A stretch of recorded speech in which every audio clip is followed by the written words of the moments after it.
आज की इस वीडियो में हम आपको प्राचीन इतिहास एंशियंट हिस्ट्री के आज हम लोग 500 वन लाइनर प्रश्न करने वाले, ठीक है ना। 500 वन लाइनर आपको प्रश्न कराने वाले इस वीडियो के अंदर, तो आप लोग शुरू से अंत तक बने रहिए। एक बार अपने भाई बहन के पास इस वीडियो को नहीं शेयर किए होंगे तो जरूर शेयर कर दीजिएगा, चैनल को सब्सक्राइब जरूर कर लेंगे प्यारे साथियों। और ऐसा कंटेंट आपको जहां भी खोजिएगा नहीं मिलेगा, क्योंकि ये जो कंटेंट आपको एग्जाम ओरिएंटेड क्वेश्चन है वही क्वेश्चन हम लाए जो कि आपको एग्जाम में पूछा जाएगा। जो भी कॉम्पिटेटिव एग्जाम होता है जहां से प्राचीन इतिहास पूछा जाता है वहां से 100% यहाँ से क्वेश्चन लड़ेगा। चलिए तो हम लोग स्टार्ट करते हैं, ज्यादा विलंब ना करेंगे। क्वेश्चन नंबर फर्स्ट लेते हैं, इसका पीडीएफ बता देते हैं कि इसका पीडीएफ कहाँ मिलेगा। इसका पीडीएफ आप लोग जाइएगा तो टेलीग्राम चैनल एग्जाम फ्री पर मिलेगा। जो आपको चैनल है उसी के नाम से आपको टेलीग्राम चैनल भी आपको मिलेगा, देखने को मिल जाएगा। ओके, क्वेश्चन नंबर 1 में कह रहा है कि भारत में सबसे पुरानी सभ्यता कौन सी है। भारत में सबसे पुरानी सभ्यता कौन है, तो भारत की सबसे पुरानी सभ्यता के रूप में सिंधु घाटी सभ्यता को जाना जाता है। भारत में सबसे पुरानी सभ्यता कौन है, सिंधु घाटी सभ्यता है। क्वेश्चन नंबर 2 नंबर में कह रहा है कि सिंधु घाटी सभ्यता का अन्य नाम क्या है, तो सिंधु घाटी सभ्यता का अन्य नाम है हड़प्पा सभ्यता। सिंधु घाटी सभ्यता का अन्य नाम क्या है, हड़प्पा सभ्यता है। क्वेश्चन नंबर 3 में कह रहा है हड़प्पा सभ्यता की खोज किसने की, तो हड़प्पा सभ्यता की खोज करने वाले कौन है, दयाराम साहनी है। कौन है, दयाराम साहनी, जो हड़प्पा सभ्यता की खोज की है। क्वेश्चन नंबर लेते हैं हम लोग 4 नंबर की ओर। क्वेश्चन नंबर 4 नंबर में ध्यान दीजिएगा। क्वेश्चन नंबर 4 कह रहा है कि मोहनजोदड़ो की खोज किसने की, तो मोहनजोदड़ो की खोज करने वाले कौन है, तो आर.डी. बनर्जी है। आर.डी. बनर्जी का मतलब राखालदास बनर्जी है। क्वेश्चन नंबर 5 में कह रहा है मोहनजोदड़ो का अर्थ क्या है, तो मोहनजोदड़ो का अर्थ होता है मृतकों का टीला। मोहनजोदड़ो का अर्थ क्या होता है, मृतकों का टीला होता है। क्वेश्चन नंबर 6 में कह रहा है कि सिंधु घाटी सभ्यता किस युग की सभ्यता है। सिंधु घाटी सभ्यता किस युग की सभ्यता, तो कांस्य युग सभ्यता है। इसी को हम लोग ब्राउन एज कहते हैं, यानी कांस्य युगीन सभ्यता जो आपको सिंधु घाटी सभ्यता को ही कहा जाता है। नेक्स्ट क्वेश्चन लेते हैं, क्वेश्चन नंबर 7 नंबर की ओर। क्वेश्चन नंबर 7 में कह रहा है कि सिंधु घाटी सभ्यता में सबसे बड़ा नगर कौन सा था। सिंधु घाटी सभ्यता में सबसे बड़ा नगर कौन सा था, तो मोहनजोदड़ो था। कौन सा, मोहनजोदड़ो। क्वेश्चन नंबर 8 में कह रहा है हड़प्पा सभ्यता का मुख्य व्यवसाय क्या था। हड़प्पा सभ्यता का मुख्य व्यवसाय क्या था, तो कृषि था, एग्रीकल्चर था। क्वेश्चन नंबर 9 में कह रहा है सिंधु सभ्यता का प्रमुख देवता कौन था। सिंधु घाटी सभ्यता के प्रमुख देवता के रूप में किसको माना जाता है, तो पशुपति महादेव को माना जाता है। Next question, question number 10 number की ध्यान दीजिएगा।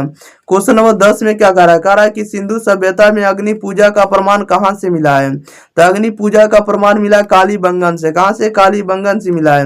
क्वेश्चन नंबर लेते हैं 11, कह रहा सिंधु सभ्यता में समुद्री व्यापार का प्रमाण कहाँ से मिला है। सिंधु सभ्यता में समुद्री व्यापार का प्रमाण कहाँ से मिला है, तो लोथल से मिला है।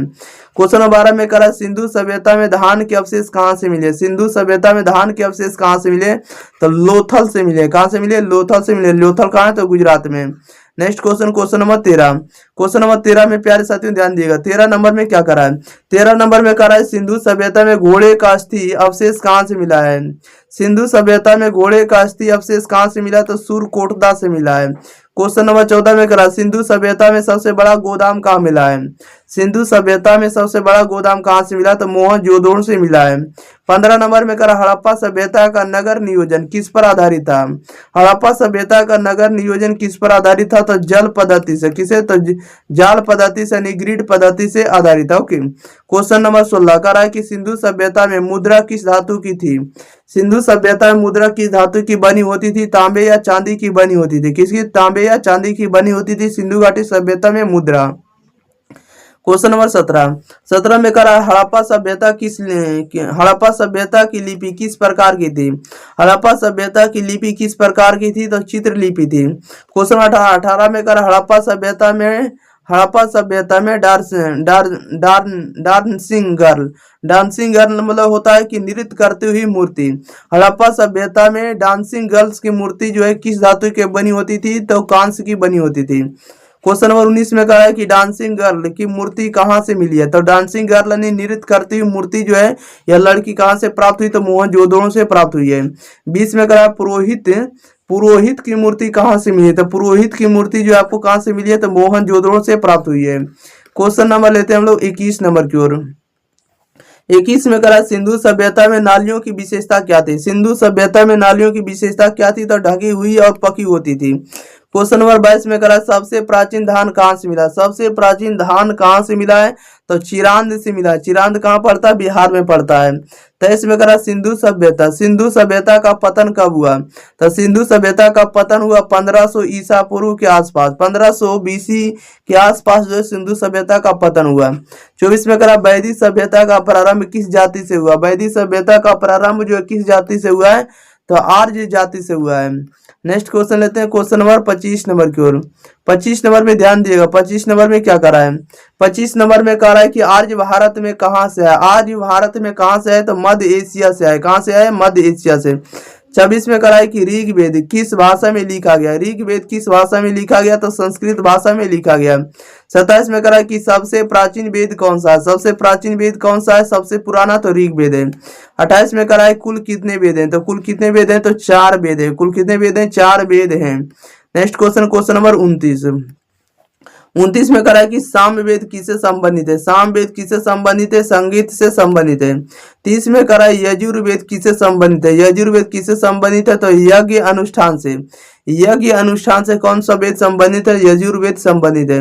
31 में करा यथर्वेद किससे संबंधित है, यथर्वेद संबंधित है जादू जादू टोना और औषधि से, जादू टोना और औषधि से संबंधित है यथर्वेद। 32 में करा ऋग्वेद में कितने सूक्त हैं, ऋग्वेद में टोटल कितने सूक्त हैं, तो 1028 सूक्त हैं। नेक्स्ट क्वेश्चन लेते हैं, क्वेश्चन नंबर आप लोगों के पास है 33 नंबर। प्यारे भाइयों ध्यान दीजिएगा, 33 नंबर में कह रहा है कि दशराग युद्ध किस वेद में वर्णित है, दशराग युद्ध किस वेद में वर्णित है, तो ऋग्वेद में वर्णित है। 34 में कह रहा है कि वेदों की व्याख्या क्या कहलाती है, वेदों की व्याख्या क्या कहलाती है, तो ब्राह्मण ग्रंथ कहलाती है। क्वेश्चन नंबर 35 कह रहा उपनिषद किससे संबंधित है, उपनिषद किससे संबंधित होगा, तो दर्शन से संबंधित होगा। 36 में करा उपनिषदों की संख्या कितनी है, तो उपनिषदों की संख्या कितनी है, तो 108 है। उपनिषदों की संख्या कितनी है, तो 108 है। नेक्स्ट क्वेश्चन लेते हैं, क्वेश्चन नंबर 37। 37 नंबर में क्या करा है, 37 में करा है कि गीता किस उपनिषद पर आधारित है, गीता किस उपनिषद पर आधारित है, तो कठोर उपनिषद पर आधारित है गीता। 38 में करा महाकाव्य कितने हैं, महाकाव्य कितने, तो महाकाव्य 2 है, रामायण और महाभारत। कौन कौन है, रामायण और महाभारत 2 महाकाव्य हैं। 39 में करा रामायण के रचयिता कौन थे, रामायण के रचयिता कौन थे, तो महर्षि वाल्मीकि थे। 40 में करा महाभारत के रचयिता कौन थे, तो महाभारत के रचयिता के रूप में कौन है, तो वेद व्यास जी हैं। Next question, question number 41। 41 में कह रहा है कि महाभारत का अन्य नाम क्या है, तो महाभारत का अन्य नाम जो है जय संहिता, महाभारत का अन्य नाम क्या है, जय संहिता। 42 में कह रहा महाभारत में कितने श्लोक है, महाभारत में कितने श्लोक है, तो लगभग 1 लाख श्लोक है। कितना है, 1 लाख श्लोक है महाभारत में। 43 में कह रहा है कि भागवत गीता किस ग्रंथ का हिस्सा है, भागवत गीता जो है महाभारत का एक हिस्सा है। ओके। 44 में कह रहा है वेदांग कितने हैं, तो वेदांग जो है वेदांगों की संख्या 6 है। कितनी है, तो 6 है। नेक्स्ट क्वेश्चन लेते हैं, क्वेश्चन नंबर 45। 45 में कह रहा है पुराण कितने हैं, पुराणों की संख्या बताना था, पुराण कितने हैं, तो 18 है। क्वेश्चन नंबर 46 में कह रहा मनु स्मृति किससे संबंधित है, तो मनु स्मृति किससे संबंधित होगा, तो धर्म शास्त्र से संबंधित होगा, यानी कानून की एक पुस्तक है। 47 में कह रहा है कि जैन धर्म के संस्थापक कौन थे, तो जैन धर्म के संस्थापक कौन थे, ऋषभ देव थे, जैन धर्म के संस्थापक ऋषभ देव थे। 48 में कह रहा है जैन धर्म के 24वें तीर्थंकर कौन थे, जैन धर्म के 24वें तीर्थंकर कौन थे, तो महावीर थे। कौन थे, Mahavir. Next question, question number 49 में कह रहा है कि महावीर का जन्म कहाँ हुआ था, महावीर का जन्म कहाँ हुआ था, वैशाली के कुंड ग्राम में। महावीर का जन्म कहाँ हुआ था, वैशाली के कुंड ग्राम में हुआ था। Next question, question number 50 number में क्या करा है, 50 में करा है कि महावीर का वास्तविक नाम क्या था, महावीर का वास्तविक नाम क्या था, तो वर्धमान था। 51 में करा महावीर की मृत्यु कहाँ हुई थी, महावीर की मृत्यु कहाँ हुई थी, तो पावापुरी बिहार में हुई थी। क्वेश्चन नंबर 62 करा महावीर का जन्म कहाँ हुआ था, बताइएगा महावीर का जन्म कब हुआ था, महावीर का जन्म हुआ था 540 ईसा पूर्व, 540 बीसी में इनका जन्म हुआ था। कहाँ जन्म हुआ था, बताइएगा। तो इनका जन्म जो हुआ था इनका जो जन्म हुआ था चलिए आगे आएगा तो बता देंगे, ठीक है। आप लोग बताइएगा इसका सही जवाब क्या होगा। क्वेश्चन नंबर 53 में कह रहा है जैन धर्म का प्रतीक चिन्ह क्या है, जैन धर्म का प्रतीक चिन्ह क्या, तो अहिंसा का चिंतन क्या है, अहिंसा का चिन्ह है। Okay. Next question, question number 53 के बाद 54 नंबर में कह रहा है कि जैन धर्म का पवित्र ग्रंथ कौन सा है, जैन धर्म का पवित्र ग्रंथ जो है आपको आगम है। कौन है, आगम। 55 में कह रहा है जैन धर्म का प्रसार किस भाषा में हुआ, तो जैन धर्म का जो प्रसार हुआ प्राकृत भाषा में हुआ। 56 में कह रहा है कि जैन धर्म में कितने महाव्रत हैं। जैन धर्म में टोटल कितने महाव्रत हैं, तो 5 महाव्रत हैं। 57 में करा बौद्ध धर्म के संस्थापक कौन थे। बौद्ध धर्म के संस्थापक कौन थे, तो गौतम बुद्ध थे। जैन बौद्ध धर्म के संस्थापक Gautam Buddha. Okay, next question, question number 58 कह रहा है कि बुद्ध का जन्म कहाँ हुआ था। बुद्ध का जन्म कहाँ हुआ था, लुम्बिनी नेपाल में हुआ था। बुद्ध का जन्म लुम्बिनी नेपाल में हुआ था। 59 में कह रहा है बुद्ध का जन्म कब हुआ था। बुद्ध का जन्म हुआ था 563 ईसा पूर्व हुआ था। 60 में कह रहा है कि बुद्ध का वास्तविक नाम क्या था। बुद्ध का जो वास्तविक नाम था सिद्धार्थ था। 61 में कह रहा है कि सिद्धार्थ की माता का नाम क्या था। सिद्धार्थ की माता का नाम था महामाया। क्या था, महामाया देवी। नेक्स्ट क्वेश्चन ले लेते हैं, क्वेश्चन नंबर 62 नंबर में। 62 नंबर में क्या करा है, 62 नंबर में करा है कि बुद्ध को ज्ञान कहाँ प्राप्त हुआ। बुद्ध को ज्ञान कहाँ प्राप्त हुआ, तो बोध गया में प्राप्त हुआ। 63 में करा है बुद्ध को ज्ञान किस वृक्ष के नीचे मिला। बुद्ध को ज्ञान किस वृक्ष के नीचे मिला, तो पीपल वृक्ष के नीचे, यानी जिसको बोधि वृक्ष कहते हैं। 64 में करा बुद्ध का प्रथम उपदेश कहाँ हुआ। बुद्ध का प्रथम उपदेश कहाँ हुआ, तो सारनाथ में हुआ। ओके, 65 में कह रहा है कि सारनाथ उपदेश को क्या कहा जाता है। सारनाथ उपदेश को क्या कहा जाता है, तो धर्म चक्र प्रवर्तन कहा जाता है। क्या कहता है, धर्म चक्र प्रवर्तन जो है बुद्ध के उपदेश को कहा जाता है। Next question, question number 66 number. Question number 66 number में करा बुद्ध की मृत्यु कहाँ हुई। बुद्ध की मृत्यु कहाँ हुई, तो कुशीनगर में हुई। 67 में करा बुद्ध की मृत्यु कब हुई। बुद्ध की मृत्यु कब हुई, 483 ईसा पूर्व। 483 ईसा पूर्व बुद्ध की मृत्यु हुई थी। 68 में कह रहा है कि बौद्ध संघ की स्थापना किसने की। तो बौद्ध संघ की स्थापना किसने की, तो गौतम बुद्ध ने की है। क्वेश्चन नंबर 69 में कह रहा है कि प्रथम बौद्ध परिषद कहाँ हुई। प्रथम बौद्ध परिषद कहाँ हुई, तो राजगृह में हुई। कहाँ हुई, राजगृह में प्रथम बौद्ध संगीति होती है, यानी परिषद। 71 नंबर में कह रहा है कि प्रथम बौद्ध परिषद का अध्यक्ष कौन था। प्रथम बौद्ध परिषद का अध्यक्ष कौन था, तो महाकश्यप था। 71 में कह रहा द्वितीय बौद्ध परिषद कहाँ हुआ, बताइएगा। द्वितीय बौद्ध परिषद कहाँ हुई, तो वैशाली जिला में हुआ। ओके, क्वेश्चन नंबर 72 में कह रहा है वैशाली कहाँ पड़ता था, बिहार में।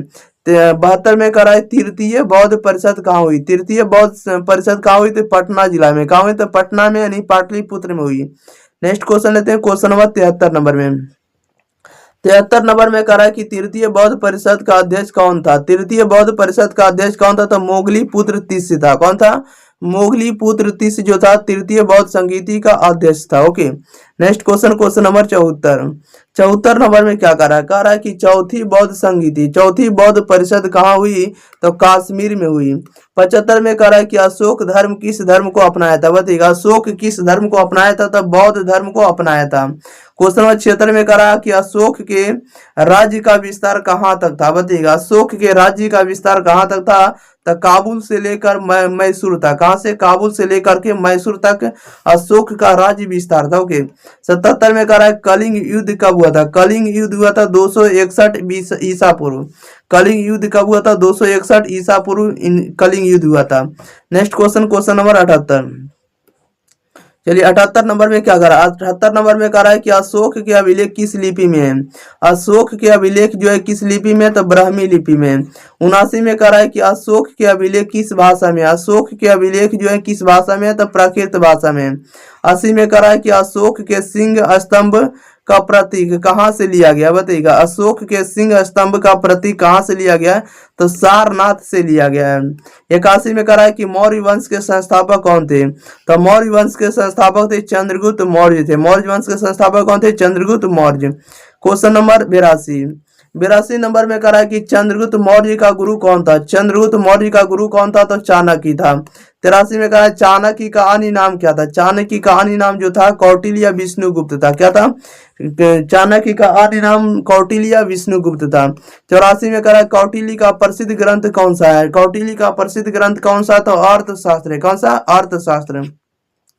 85 में कह रहा है कि चंद्रगुप्त मौर्य ने किस राजा को हराया था। चंद्रगुप्त मौर्य ने किस राजा को हराया था, तो सेल्यूकस निकेटर को हराया था। Okay, next question, question number 86 number में कह रहा है कि चंद्रगुप्त मौर्य ने किस धर्म को अपनाया था। चंद्रगुप्त मौर्य ने किस धर्म को अपनाया था, तो जैन धर्म को अपनाया था। किस धर्म को, जैन धर्म को अपनाया था चंद्रगुप्त मौर्य।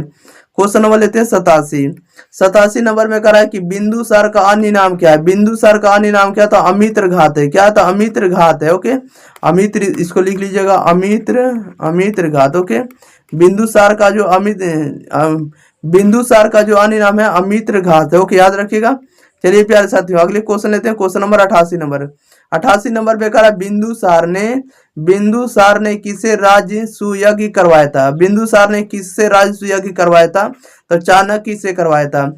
89 में करा अशोक के समय राजधानी कहाँ थी। अशोक के समय राजधानी कहाँ थी, तो पाटलिपुत्र थी। नेक्स्ट क्वेश्चन नंबर 90 नंबर में कह रहा है कि मौर्य प्रशासन का प्रमुख अधिकारी क्या कहलाता था। मौर्य प्रशासन का प्रमुख अधिकारी क्या कहलाता था, महामात्र कहलाता था। क्वेश्चन नंबर 91 में कह रहा है कि गुप्त वंश का संस्थापक कौन था। गुप्त वंश का संस्थापक श्री गुप्त था। 92 में कह रहा है कि गुप्त वंश का सबसे महान शासक कौन था, तो गुप्त वंश का सबसे महान शासक चंद्रगुप्त द्वितीय विक्रमादित्य था। कौन था, चंद्रगुप्त द्वितीय, इसी को विक्रमादित्य भी कहा जाता है। चलिए नेक्स्ट क्वेश्चन लेते हैं। क्वेश्चन नंबर 93 नंबर में क्या कह रहा है।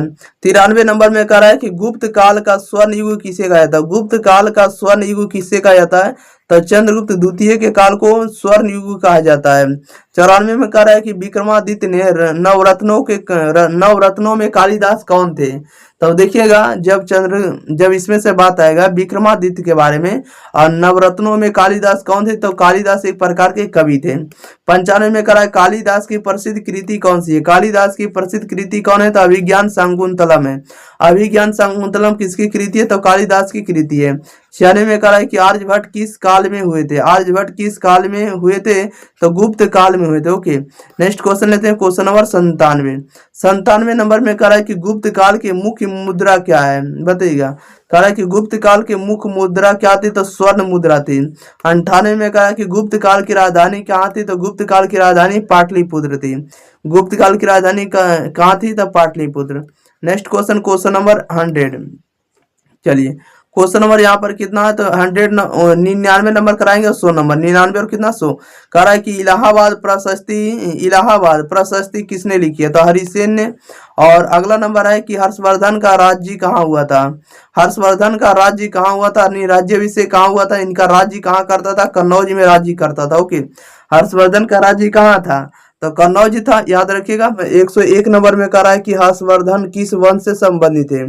हर्षवर्धन जो है किस वंश से संबंधित है, तो पुष्पभूति वंश से। किस वंश से, तो पुष्पभूति वंश से संबंधित है हर्षवर्धन। क्वेश्चन नंबर 102 में कह रहा हर्षवर्धन की राजधानी कहाँ थी, तो हर्षवर्धन की राजधानी कहाँ थी, कन्नौज थी। ओके क्वेश्चन नंबर 103 हर्षवर्धन की मृत्यु कब हुई। हर्षवर्धन की मृत्यु कब हुई थी, तो 647 ईस्वी में हर्षवर्धन की मृत्यु हुई थी, याद रखिएगा प्यारे साथियों। क्वेश्चन नंबर 104 नंबर में कह रहा है कि हर्षवर्धन का दूत चीन गया था। हर्षवर्धन का जो दूत था कहाँ गया था, चीन गया था। उसका नाम क्या था, तो उसका नाम था हेनसोंग था। क्या था, हेनसोंग। हा से हर्षवर्धन होता, हा से हेनसोंग होता, याद रखिएगा। क्वेश्चन नंबर 105 में कह रहा है हेनसोंग किस काल में भारत आया। हेनसोंग किस काल में भारत आया था, तो हर्षवर्धन के समय में आया था। क्वेश्चन नंबर 106 कह रहा है हेनसोंग का मूल देश कौन सा था। हेनसोंग का मूल देश का नाम क्या था, तो चीन से आया था। हेनसोंग कहाँ का था, तो मूल निवासी जो था चाइना का था। ओके चीन का मूल निवासी था हेनसोंग। तो नेक्स्ट क्वेश्चन लेते हैं 107 नंबर। 107 नंबर में कह रहा है हेनसोंग ने भारत की यात्रा का विवरण किस ग्रंथ में दिया है। हेनसोंग ने भारत की यात्रा का विवरण किस ग्रंथ में दिया है, तो सी यूकी नामक बुक में दिया। ओके क्वेश्चन नंबर 108 हर्षवर्धन का दरबारी कवि कौन था। हर्षवर्धन का दरबारी कवि कौन था, तो बाणभट्ट था। कौन था, बाणभट्ट। 109 में कह रहा है बाणभट्ट की प्रमुख कृति कौन सी थी। बाणभट्ट की प्रमुख कृति कौन सी थी, तो हर्षचरित। कौन थी, हर्षचरित। 110 में कह रहा हर्षवर्धन का अन्य नाम क्या था। हर्षवर्धन का अन्य नाम क्या था, शिलादित्य। क्या था, शिलादित्य जो था हर्षवर्धन का अन्य नाम था। नेक्स्ट क्वेश्चन लेते हैं। Question number 111 number. 111 नंबर में कह रहा है कि हर्षवर्धन बौद्ध धर्म के किस शाखा के अनुयायी थे। हर्षवर्धन बौद्ध धर्म के किस शाखा के अनुयायी थे, तो महायान शाखा के अनुयायी थे हर्षवर्धन। नेक्स्ट क्वेश्चन लेते हैं। Question number 112 number. प्यारे साथियों अगर आप लोग एक बार वीडियो को शेयर नहीं की तो वीडियो को शेयर करके चैनल को सब्सक्राइब जरूर कर लेंगे। 112 नंबर में कह रहा है कि चीनी यात्री फाहियान किस काल में भारत आया था। चीनी यात्री फाहियान किस काल में भारत आया था, चंद्रगुप्त द्वितीय के समय में। ओके चंद्रगुप्त द्वितीय विक्रमादित्य के समय में जो है चीनी यात्री फाहियान आया था। ओके क्वेश्चन नंबर 113 कह रहा फाहियान भारत में कहाँ कहाँ गया। फाहियान जो भारत आया था कहाँ कहाँ घूरा था, यानी कहाँ कहाँ घूमने के लिए गया था। तो आया था जो फाहियान वो मथुरा गया था, इसके बाद पाटलिपुत्र, इसके बाद उज्जैन गया था। ओके, फाहियान भारत में आया तो कहाँ कहाँ गया था, मथुरा गया, पाटलिपुत्र गया, उज्जैन गया। क्वेश्चन नंबर 114 फाहियान का मूल उद्देश्य क्या था। तो फाहियान का मूल उद्देश्य था बौद्ध धर्म का अध्ययन करना। क्या करना, बौद्ध धर्म का अध्ययन करना ही फाहियान का मूल उद्देश्य था। नेक्स्ट क्वेश्चन 115 नंबर में कह रहा है कि मेगास्थनीज किसके दरबार में आया था। मेगास्थनीज किसके दरबार में आया था, तो चंद्रगुप्त मौर्य के दरबार में आया था। क्वेश्चन नंबर 116 मेगास्थनीज का ग्रंथ कौन सा है। मेगास्थनीज का ग्रंथ कौन सा, तो इंडिका है। क्या, तो इंडिका जो मेगास्थनीज के बुक का नाम है। 117 का इंडिका का अनुवाद किसने किया। इंडिका का अनुवाद किसने किया, तो एरियन ने किया। किसने किया है, इंडिका जो ग्रंथ है ये आपको मेगास्थनीज का, लेकिन इसका अनुवाद जो किया, ट्रांसलेट जो किया, ये एरियन नामक ही है। ओके, एरियन नामक लेखक ही है। क्वेश्चन नंबर 118 नंबर में कह रहा है कि प्लिनी और टोलमी किससे संबंधित है। प्लिनी और टोलमी जो है किससे संबंधित है, तो यूनानी यात्री से संबंधित है। 119 कह रहा है इलाहाबाद प्रशस्ति में किसकी उपलब्धियां वर्णित है। इलाहाबाद प्रशस्ति में किसकी उपलब्धियां वर्णित है, तो समुद्रगुप्त की उपलब्धियां वर्णित है। 120 समुद्रगुप्त को किस उपाधि से जाना जाता है। समुद्रगुप्त को किस उपाधि से जाना जाता था, भारतीय नेपोलियन से जाना जाता। समुद्रगुप्त को क्या कहा जाता है, भारत का नेपोलियन कहा जाता है। नेक्स्ट क्वेश्चन नंबर 121 नंबर में ध्यान दिएगा प्यारे साथियों। 121 में कह रहा है कि गुप्त काल में नवरत्न किसके दरबार में रहते थे, बताइएगा। कह रहा है कि गुप्त काल में नवरत्न किस दरबार में थे, तो ये थे विक्रमादित्य के दरबार में। विक्रमादित्य बोले तो चंद्रगुप्त द्वितीय के दरबार में। नवरत्न जो था किसके दरबार में, तो चंद्रगुप्त द्वितीय विक्रमादित्य के दरबार में रहते थे। 122 कालिदास किस भाषा के महान कवि थे। कालिदास किस भाषा के महान कवि थे, तो संस्कृत भाषा के महान कवि थे कालिदास। 123 कह रहा है कालिदास को भारत का शेक्सपियर किसने कहा। कालिदास को भारत का शेक्सपियर किसने किया था, वॉन श्रोडर ने किया। किसने कहा था, वॉन श्रोडर ने किया है, कहा। ओके, नेक्स्ट क्वेश्चन नंबर 124 में कह रहा है कि कालिदास की रचना मेघदूत किस प्रकार की रचना है। कालिदास की रचना मेघदूत जो है ये किस प्रकार की रचना, तो खंड काव्य रचना। कैसी है, तो खंड काव्य रचना है कालिदास की रचना मेघदूत या मेघदूतम। क्वेश्चन नंबर 125 पंचतंत्र के रचयिता कौन है। पंचतंत्र के रचयिता कौन है, तो विष्णु शर्मा है। कौन है, विष्णु शर्मा। 126 कह रहा है कि अर्थशास्त्र किसके द्वारा रचित ग्रंथ है, बताइएगा। अर्थशास्त्र किसके द्वारा रचित ग्रंथ है, तो कौटिल्य के द्वारा रचित ग्रंथ है अर्थशास्त्र। नेक्स्ट क्वेश्चन नंबर आप लोग के पास 127 नंबर। 127 में कह रहा है कि बौद्ध धर्म की दो शाखाएं कौन सी है। बौद्ध धर्म की दो शाखाएं कौन सी है, तो हीनयान और महायान है। कौन सी, हीनयान और महायान। 128 कह रहा है बौद्ध धर्म त्रिरत्न किन्हें कहते हैं। बौद्ध धर्म में त्रिरत्न जो है किन्हें कहते हैं, तो बुद्ध धम्म और संघ को कहते हैं। किसे कहते हैं, बुद्ध धम्म और संघ को कहते हैं। 129 कह रहा है जैन धर्म के त्रिरत्न कौन से। जैन धर्म के त्रिरत्न कौन से हैं, तो समयक दर्शन, समयक ज्ञान और समयक चरित्र है। जैन धर्म के त्रिरत्न कौन कौन है, तो समयक दर्शन है, समयक ज्ञान है, समयक चरित्र है या समयक आचरण जिसको कहते हैं। नेक्स्ट क्वेश्चन लेते हैं, क्वेश्चन नंबर 130 नंबर की ओर। 130 नंबर में प्रश्न में कह रहा है कि जैन धर्म के प्रथम तीर्थंकर का नाम क्या था। जैन धर्म के प्रथम तीर्थंकर जो थे ऋषभ देव थे। कौन थे, ऋषभ देव थे। क्वेश्चन नंबर 131 बौद्ध धर्म में संघ प्रवेश की न्यूनतम आयु कितनी होती है। बौद्ध धर्म में संघ प्रवेश की न्यूनतम आयु कितनी होती है, तब 15 वर्ष होती है। 132 कह रहा है बौद्ध धर्म के अनुयायी किसे मानते हैं, बताइएगा। बौद्ध धर्म के अनुयायी किसे मानते हैं, तो अहिंसा और करुणा को मानते हैं। किसके मानते हैं, अहिंसा और करुणा को मानते हैं। 133 में कह रहा है कि बुद्ध का प्रिय शिष्य कौन था। बुद्ध का जो प्रिय शिष्य था आनंद था। कौन था, आनंद। 134 कह रहा है कि बुद्ध के प्रिय शिष्य महाकश्यप किस लिए प्रसिद्ध थे। बुद्ध के प्रिय शिष्य जो थे महाकश्यप किस लिए प्रसिद्ध थे, तब प्रथम बौद्ध संगीति के अध्यक्ष के रूप में। प्रथम बौद्ध संगीति परिषद के जो अध्यक्ष कराए थे महाकश्यप ही कराए थे। किनके शिष्य थे, तब बुद्ध के शिष्य थे। Okay, next question number 135 number की ओर। 135 नंबर में क्या कर रहा है, कह रहा है कि बौद्ध धर्म का प्रचार किस भाषा में हुआ था। बौद्ध धर्म का प्रचार किस भाषा में हुआ तो पाली भाषा में हुआ। 136 कह रहा है कि मौर्य साम्राज्य की राजधानी कहाँ थी? मौर्य साम्राज्य की राजधानी कहाँ थी? तो पाटलिपुत्र थी। 137 कह रहा है कि मौर्य काल में समाहर्ता किस पदाधिकारी को कहा जाता था? मौर्य काल में समाहर्ता किस पदाधिकारी को कहा जाता था? कर संग्राहक को कहा जाता, टैक्स ऑफिसर को कहा जाता था समाहर्ता। क्या कहा जाता? समाहर्ता कहा जाता था मौर्य काल में। Next question, question number 138। 138 में कह रहा है कि मौर्य काल में सैनिक विभाग का प्रमुख क्या कहलाता था? मौर्य काल में सैनिक विभाग का प्रमुख क्या कहलाता था? सेनापति कहलाता था। क्वेश्चन नंबर 139, मौर्य काल में औद्योगिक विभाग का प्रमुख क्या कहलाता था? बताइएगा। मौर्य काल में औद्योगिक विभाग का जो प्रमुख होता था उसे क्या कहा जाता था? यो उद्योगा अध्यक्ष कहा जाता था। क्यों? उद्योग अध्यक्ष, जिसे उद्योगा अध्यक्ष कहा जाता था। क्वेश्चन नंबर 140 कह रहा है कि अशोक का शिलालेख किस लिपि में पाया गया? अशोक का शिलालेख जो किस लिपि में पाया गया? तो ब्राह्मी लिपि में पाया गया। Next question 141। 141 में कह रहा है कि अशोक का शिलालेख किस धातु पर अंकित पाया गया? तो पत्थर और तांबे पर पाया गया। अशोक का शिलालेख किस धातु पर अंकित पाया गया? तो पत्थर और तांबे पर पाया गया। 142 कह रहा है कि अशोक के शिलालेखों में सबसे अधिक किसका उल्लेख है? तो सबसे अधिक जो उल्लेख है अशोक के शिलालेखों में तो धर्म का प्रचार का उल्लेख है। क्वेश्चन नंबर 143 कह रहा है कि मौर्य साम्राज्य की राजकीय भाषा क्या है? तो मौर्य साम्राज्य की राजकीय भाषा को प्राकृत है। क्वेश्चन नंबर 144 कह रहा है कि गुप्त साम्राज्य की राजकीय भाषा क्या है? तो गुप्त साम्राज्य की राजकीय भाषा संस्कृत है। क्या है? संस्कृत थी, याद रखिएगा। नेक्स्ट क्वेश्चन, क्वेश्चन नंबर आप लोग के पास 145 नंबर। 145 में कह रहा है कि गुप्तकालीन शासक समुद्रगुप्त की नीति क्या थी? गुप्तकालीन शासक समुद्रगुप्त की नीति क्या थी? तो दक्षिणापथ अभियान। क्या था? दक्षिणापथ अभियान था। 146 कह रहा है समुद्रगुप्त ने किसे पराजित किया? समुद्रगुप्त ने किसे पराजित किया? तो दक्षिण भारत के नरेशों को, दक्षिण भारत के जितने भी राजा थे उसको परास्त कर दिया, यानी पराजित कर दिया समुद्रगुप्त ने। क्वेश्चन नंबर 147 कह रहा है विक्रम संवत की शुरुआत किसने की? तो विक्रम संवत की शुरुआत करने वाले राजा विक्रमादित्य थे। कौन थे? राजा विक्रमादित्य जो है विक्रम संवत की शुरुआत करते हैं। Next question, question number 148।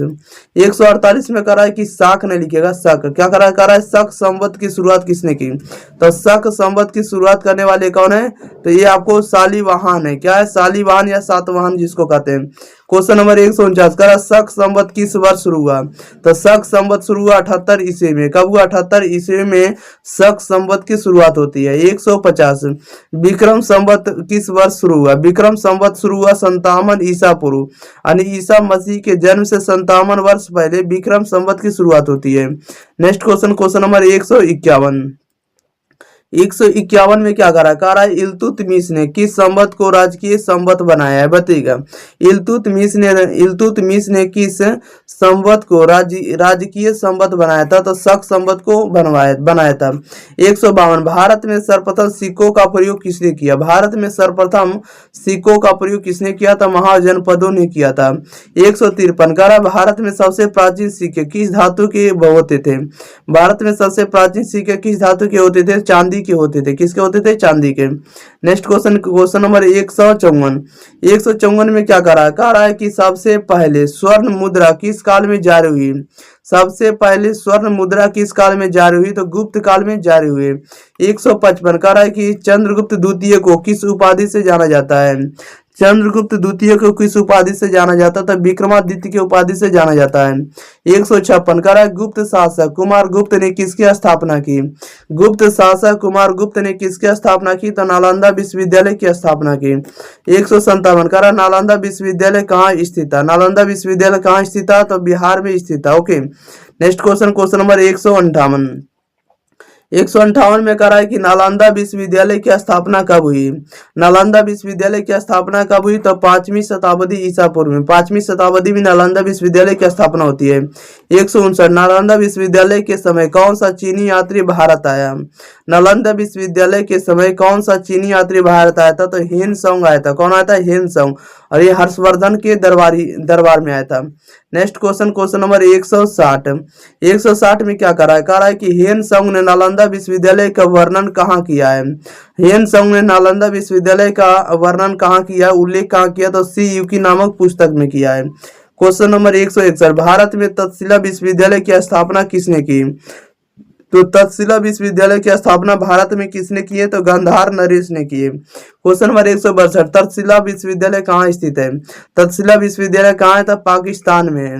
163 का विक्रमादित्य का दरबार में, विक्रमादित्य का दरबार किस नगर में था? विक्रमादित्य का जो दरबार था किस नगर में पड़ता था? तो उज्जैन में पड़ता था। कहाँ? उज्जैन में। नेक्स्ट क्वेश्चन, क्वेश्चन नंबर 164, 164 में करा है कि अजंता एलोरा गुफाएं किस लिए प्रसिद्ध है? अजंता एलोरा गुफाएं किस लिए प्रसिद्ध है या किसके लिए प्रसिद्ध है?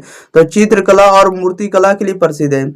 165, अजंता गुफाएं कहाँ स्थित है? अजंता गुफाएं कहाँ स्थित है? तो महाराष्ट्र में स्थित है। 166 करा एलोरा गुफाएं किस धर्म से संबंधित है? एलोरा गुफाएं किस धर्म से संबंधित है? तो बौद्ध, जैन और हिंदू धर्म से। एलोरा की जो गुफाएं किस किस धर्म को निरूपित करती है? तो बौद्ध धर्म को, जैन धर्म को और हिंदू धर्म, तीनों धर्मों को निरूपित करते हैं एलोरा की गुफाएं। नेक्स्ट क्वेश्चन, क्वेश्चन नंबर 167, 167 में करा है कि अजंता गुफाओं में, अजंता गुफाओं की चित्रकला किस काल की है? अजंता गुफाओं की चित्रकला किस काल की है? तो गुप्त काल की। किस काल की? गुप्त काल की। 168 में करा एलोरा की प्रसिद्ध कैलाशनाथ मंदिर गुफा किसने बनवाई? एलोरा की प्रसिद्ध कैलाशनाथ मंदिर गुफा किसने बनवाई? तो राष्ट्रकूट शासक ने बनवाई। किसने बनाया? राष्ट्रकूट शासक ने बनाया एलोरा के कैलाशनाथ मंदिर को, गुफा को। 169 में करा महाबलीपुरम के शिलालेख किस शासक से संबंधित है? तब पल्लव शासक नरसिंह वर्मन से संबंधित है। ओके, महाबलीपुरम का निर्माण किस शासक ने करवाया था? तब पल्लव शासक नरसिंह वर्मन ने करवाया था। 100 आपको देखना है 170 नंबर। प्यारे साथियों, बने रहिएगा शुरू से अंत तक। अब वीडियो पसंद आ रहा तो आप लोग वीडियो को जरूर शेयर करिए, चैनल को सब्सक्राइब जरूर करिए। अब पूरे आपको जीके जीएस इस चैनल पर आपको कंटेंट मिलता रहेगा। ओके, अब मैथ का भी वीडियो आपको अपलोड हो रहा है, आप लोग जरूर जाकर पढ़ते रहिएगा। चैप्टर वाइज आपको दिया जा रहा है। इसके बाद आपको मिक्स्ड क्वेश्चन दिया जाएगा। 170 में कह रहा महाबलीपुरम कहाँ स्थित है? महाबलीपुरम कहाँ स्थित है? तो तमिलनाडु में स्थित है महाबलीपुरम। 171 भारतीय इतिहास का सबसे प्राचीन नगर कौन सा है? भारतीय इतिहास का सबसे प्राचीन नगर कौन सा है? तो वाराणसी है। कौन सा है? वाराणसी जो प्राचीन नगर है वाराणसी। 172 ध्यान दीजिएगा, 172 में क्या कर रहा है? 172 में कह रहा है कि बौद्ध धर्म का प्रचार सबसे अधिक कहाँ हुआ? बौद्ध धर्म का प्रचार सबसे अधिक कहाँ हुआ? तो सबसे ज्यादा जो बौद्ध धर्म का प्रचार हुआ ये श्रीलंका में हुआ। 173 बौद्ध धर्म के प्रचार के लिए अशोक ने किसे श्रीलंका भेजा? तो आप समझिएगा कि बौद्ध धर्म के प्रचार के लिए अशोक ने अपनी पुत्री संघमित्रा और अपने पुत्र महेंद्र को भेजा। यानी महेंद्र और संघमित्रा को श्रीलंका भेजा बौद्ध धर्म का प्रचार करने के लिए। 174 में बौद्ध धर्म का सबसे बड़ा स्तूप कहाँ है? बौद्ध धर्म का सबसे बड़ा स्तूप कहाँ है? तो सांची में है। 175 में कह रहा है सांची स्तूप कहाँ स्थित है? तो सांची का जो स्तूप है मध्य प्रदेश में। कहाँ है? तो मध्य प्रदेश में। 100 लेते हैं 76 नंबर की ओर। 176 में कह रहा है सांची स्तूप का निर्माण किसने करवाया? सांची स्तूप का निर्माण किसने करवाया? तो अशोक ने करवाया था, सम्राट अशोक ने। 177 में कह रहा है बौद्ध धर्म के प्रतीक चिन्ह में धर्म चक्र का क्या अर्थ है? तो धर्म चक्र का अर्थ होता है ज्ञान का चक्र। क्या होता है? ज्ञान का चक्र। 178 धर्म चक्र कह रहा है धर्म चक्र प्रवर्तन दिवस कब मनाया जाता है? धर्म चक्र प्रवर्तन दिवस कब मनाया जाता है? तो आषाढ़ पूर्णिमा के दिन मनाया जाता है। आषाढ़ पूर्णिमा के दिन जो है धर्म चक्र प्रवर्तन दिवस मनाया जाता है। 179 नंबर में ध्यान दिएगा। 179 नंबर में प्यारे साथियों क्या दे रहा है? 179 नंबर में कह रहा है बौद्ध धर्म में अष्टांगिक मार्ग का उपदेश किसने दिया? बौद्ध धर्म में अष्टांगिक मार्ग का उपदेश किसने दिया? तो बुद्ध ने दिया। 181 बौद्ध धर्म में 4 आर्य सत्य किसके द्वारा बताए गए? बौद्ध धर्म में 4 आर्य सत्य किसके द्वारा बताए गए? तो बुद्ध के द्वारा बताए गए हैं। 181 जैन धर्म में तीर्थंकर का अर्थ क्या है? जैन धर्म में तीर्थंकर का अर्थ क्या होता है? तो धर्म प्रचारक होता है। 182 जैन धर्म में मोक्ष प्राप्ति का मार्ग क्या है? तो जैन धर्म में मोक्ष प्राप्ति का जो मार्ग है ये क्या है? तो त्रिरत्न है। 183 नंबर में कह रहा है कि महावीर के जन्म स्थान वैशाली का वर्तमान नाम क्या है? महावीर के जन्म स्थान वैशाली का वर्तमान नाम क्या है? तो वसाड़ है। क्या? तो वसाड़ यानी बिहार में पड़ता है। नेक्स्ट क्वेश्चन लेते हैं। क्वेश्चन नंबर आपको ध्यान देना होगा 184 कह रहा है महावीर के पिता का नाम क्या था। महावीर के पिता का जो नाम था सिद्धार्थ था। 185 महावीर की माता का नाम क्या था। तो महावीर की माता का नाम त्रिशला था। क्या था? त्रिशला। क्वेश्चन नंबर 86 186 महावीर की पत्नी का नाम क्या था। तो महावीर की पत्नी का नाम यशोदा था। ओके। 187 महावीर की पुत्री का नाम क्या था। महावीर की पुत्री का नाम जो था प्रियदर्शिनी। क्या था? तो प्रियदर्शिनी था। याद रखिएगा प्यारे साथियों। क्वेश्चन नंबर 188 नंबर में कह रहा है कि महावीर ने कितने वर्ष तपस्या की थी। महावीर ने कितने वर्ष की तपस्या किए थे। तो 12 वर्ष की तपस्या किए थे। 189 महावीर को ज्ञान कहाँ प्राप्त हुआ था। महावीर को ज्ञान कहाँ प्राप्त हुआ था। तो ऋजुपालिका नदी के किनारे। कहाँ? ऋजुपालिका नदी के किनारे महावीर को ज्ञान प्राप्त हुआ था। 190 महावीर की मृत्यु के समय उनकी आयु कितनी थी। महावीर की जब मृत्यु हो रही थी तो उनकी आयु कितनी थी। तो 72 वर्ष थी। 191 कह रहा है कि बौद्ध धर्म का प्रतीक पशु कौन सा। बौद्ध धर्म का प्रतीक पशु कौन सा है। तो सिंह है। क्या है? तो सिंह है यानी शेर है। 192 नंबर में क्या कह रहा है। 192 नंबर में कह रहा है कि जैन धर्म का प्रतीक पशु कौन सा है। बताइएगा जैन धर्म का प्रतीक पशु कौन सा है। तो सिंह है। 193 कह रहा है भारत का ऐतिहासिक सम्राट कौन सा था। भारत का ऐतिहासिक सम्राट कौन सा था। चंद्रगुप्त मौर्य था। 194 भारत में सबसे पहले किस धर्म ने मूर्ति पूजा का विरोध किया। बताइएगा भारत में सबसे पहले किस धर्म ने मूर्ति पूजा का विरोध किया। तो बौद्ध धर्म ने मूर्ति पूजा का विरोध किया। 195 नंबर में प्यारे साथियों क्या कह रहा है। ध्यान दीजिएगा। 195 में कह रहा है कि जैन धर्म में सबसे पहले मूर्ति पूजा कब शुरू हुई थी। जैन धर्म में सबसे पहले मूर्ति पूजा कब शुरू हुई थी। तो कुषाण काल में शुरू हुई थी। 196 कह रहा है बौद्ध धर्म के किस रूप में मूर्ति पूजा की गई है। बौद्ध धर्म के किस रूप में मूर्ति पूजा की गई। तो महायान की पूजा की गई। किस रूप में? महायान के रूप में पूजा की गई है। 100 लेते हैं हम लोग। आपको कितना दिखाना है। 197 नंबर में कह रहा है कि बौद्ध धर्म में हीनयान का अर्थ क्या होता है। बौद्ध धर्म में हीनयान का जो अर्थ होता है छोटा मार्ग होता है। 198 बौद्ध धर्म में महायान का अर्थ क्या होता है। तो महायान का मतलब होता है बड़ा होता है। महान जिसको कहते हैं, महान मतलब बड़ा, हीनयान मतलब छोटा। 199 कर अजंता गुफाओं की खोज किसने की थी। अजंता गुफाओं की खोज करने वाले अंग्रेज सैनिकों ने की। कब की? तो 1819 ईस्वी में की। नेक्स्ट क्वेश्चन नंबर 100 सीधे 200 यानी 200 क्वेश्चन में कह रहे हैं कि नालंदा विश्वविद्यालय को किसने जलाया था। नालंदा विश्वविद्यालय को जलाने वाले कौन है। बख्तियार खिलजी है। ओके, बख्तियार खिलजी याद रखिएगा। 201 नंबर 201 में कह रहा है कि बौद्ध धर्म का प्रतीक चिन्ह क्या है। बौद्ध धर्म का प्रतीक चिन्ह क्या था। बौद्ध धर्म का प्रतीक चिन्ह है आपको धर्म चक्र है। क्या? धर्म चक्र जो है बौद्ध धर्म का प्रतीक चिन्ह है। ये 202 कह रहा है कि बौद्ध धर्म का प्रचार किस सम्राट ने सबसे अधिक किया था। तो बौद्ध धर्म का सबसे ज्यादा प्रचार करने वाले कौन से सम्राट थे। तो सम्राट अशोक थे। ओके। क्वेश्चन नंबर 203 कह रहा देवनाम प्रिय और प्रियदर्शी उपाधि किसकी थी। देवनाम प्रिय और प्रियदर्शी उपाधि किसकी थी। तो अशोक की थी। नेक्स्ट क्वेश्चन लेते हैं क्वेश्चन नंबर 204 में क्या करा। 204 में करा है कि अशोक के अभिलेख सबसे अधिक किस लिपि में मिले हैं। अशोक के अभिलेख सबसे अधिक किस लिपि में है। तो ब्राह्मी लिपि में है। क्वेश्चन नंबर 205 कह रहा है कि कलिंग युद्ध के बाद अशोक ने कौन सा धर्म स्वीकार कर लिया। कलिंग युद्ध के बाद अशोक ने कौन सा धर्म स्वीकार कर लिया। तब बौद्ध धर्म को ग्रहण कर लिया। 206 कह रहा है कि अशोक का शेर स्तंभ कहाँ स्थित है। अशोक का शेर स्तंभ जो कहाँ स्थित है। तो सारनाथ में स्थित है। नेक्स्ट क्वेश्चन लेते हैं क्वेश्चन नंबर 207 में कह रहा है कि वर्तमान भारत का राष्ट्रीय प्रतीक किससे लिया गया है। वर्तमान भारत का राष्ट्रीय प्रतीक जो है किससे लिया गया। तो सारनाथ के अशोक स्तंभ से लिया गया। सारनाथ के अशोक स्तंभ से लिया गया राष्ट्रीय प्रतीक भारत का। ओके, याद रखिएगा। 208 नंबर कह रहा है मौर्य काल में महामात्र किसे कहा जाता था। मौर्य काल में महामात्र जो था किसे कहा जाता था। उच्च अधिकारी को कहा जाता था। नेक्स्ट क्वेश्चन लेते हैं question number 209 number. Question number 209 में क्या करा है। 209 में करा है कि गुप्त वंश का संस्थापक कौन था। गुप्त वंश का संस्थापक कौन था। तो श्री गुप्त था। क्वेश्चन नंबर 210 कर रहा है कि गुप्त वंश की राजधानी कहाँ थी। गुप्त वंश की राजधानी थी पाटलिपुत्र। 211 कर रहा है कि गुप्त काल को स्वर्ण युग क्यों कहा जाता था। गुप्त काल को स्वर्ण युग क्यों कहा जाता था, क्योंकि इस काल में, गुप्त काल में जो है कला, साहित्य, विज्ञान की उन्नति के कारण, यानी गुप्त काल में जो है कला का विकास हुआ, साहित्य का विकास हुआ, विज्ञान का क्या हुआ, विकास हुआ, इसलिए इस युग को हम लोग गुप्त काल को स्वर्ण युग कहते हैं। नेक्स्ट क्वेश्चन, क्वेश्चन नंबर 212 कह रहा है कि समुद्रगुप्त का प्राशस्ती लेख किसने लिखा। गुप्त समुद्रगुप्त का प्राशस्ती लेख किसने लिखा, तो हरिसेन ने लिखा। 213 इलाहाबाद प्राशस्ती किस भाषा में। इलाहाबाद प्राशस्ती लेख जो है किस भाषा में लिखे हुए हैं, तो संस्कृत भाषा में। क्वेश्चन नंबर 214 कह रहा समुद्रगुप्त को किस विदेशी इतिहासकार ने भारत का नेपोलियन कहा है। समुद्रगुप्त को भारत का नेपोलियन किस इतिहासकार ने कहा, तब विंसेंट स्मिथ ने कहा। किसने कहा था, विंसेंट स्मिथ ने कहा भारत का नेपोलियन समुद्रगुप्त को। नेक्स्ट क्वेश्चन, क्वेश्चन नंबर 215 में कह रहा है कि गुप्त वंश की सबसे प्राचीन स्वर्ण मुद्रा किसकी थी। गुप्त वंश की सबसे प्राचीन स्वर्ण मुद्रा किसकी थी, चंद्रगुप्त प्रथम का था। क्वेश्चन नंबर 216 कह रहा है विक्रमादित्य उपाधि धारण किसने की।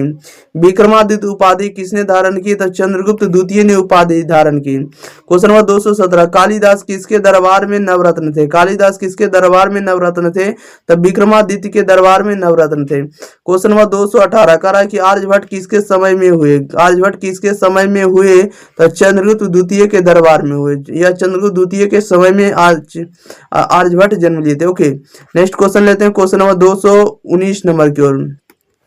कह रहा है कि आर्यभट्ट की प्रमुख कृति कौन सी है, तो आर्यभट्ट की प्रमुख कृति का नाम है आर्यभट्टियम है। क्या, तो आर्यभट्टियम है या आर्यभट्टीय। क्वेश्चन नंबर 220 कह रहा है दशमलव प्रणाली का आविष्कार किसने किया, तो दशमलव प्रणाली का आविष्कार करने वाले कौन है, तो आर्यभट्ट है। जीरो का खोज करने वाले कौन है, आर्यभट्ट है। नेक्स्ट क्वेश्चन लेते हैं, क्वेश्चन नंबर 221 में कह रहा है कि सूर्य सिद्धांत किससे संबंधित है। सूर्य सिद्धांत जो है संबंधित है खगोल विज्ञान से संबंधित है। 222 चंद्रगुप्त द्वितीय की राजधानी कहाँ थी। चंद्रगुप्त द्वितीय की राजधानी कहाँ थी, उज्जैन थी।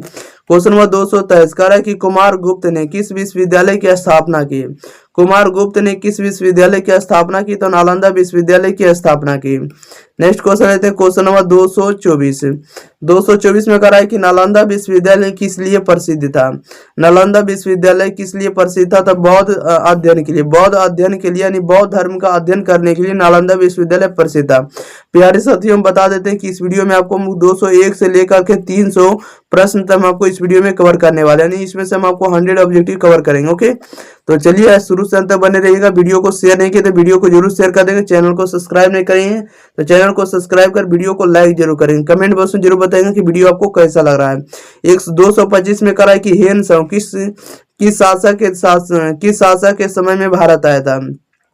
हेन सांग की शासक के समय में भारत आया था, तो हर्षवर्धन के समय में शासक आया था। कौन, हर्षवर्धन के दरबार में आया था, हेन सांग आया था, या इसी के समय में भारत आया था हेन सांग। 224 में करा हर्षवर्धन किस वंश का शासक था, तो हर्षवर्धन जो था किस वंश का शासक था, पुष्पभूति वंश का शासक था। 227 में करा हर्षवर्धन के दरबार का कवि कौन था। हर्षवर्धन के दरबार का कवि कौन था, वानभट्ट था। ओके, वानभट्ट जो था हर्षवर्धन के दरबारी कवि थे। क्वेश्चन नंबर 228 कह रहा है कि हर्षचरित्र किसकी रचना। हर्षचरित्र किसकी रचना, तो वानभट्ट की रचना है। 229 कह रहा है कि हर्षवर्धन ने बौद्ध धर्म के किस पंथ को अपनाया। बौद्ध धर्म करा हर्षवर्धन ने बौद्ध धर्म के किस ग्रंथ को अपनाया था या किस पंथ को अपनाया था, तो महायान को अपनाया था।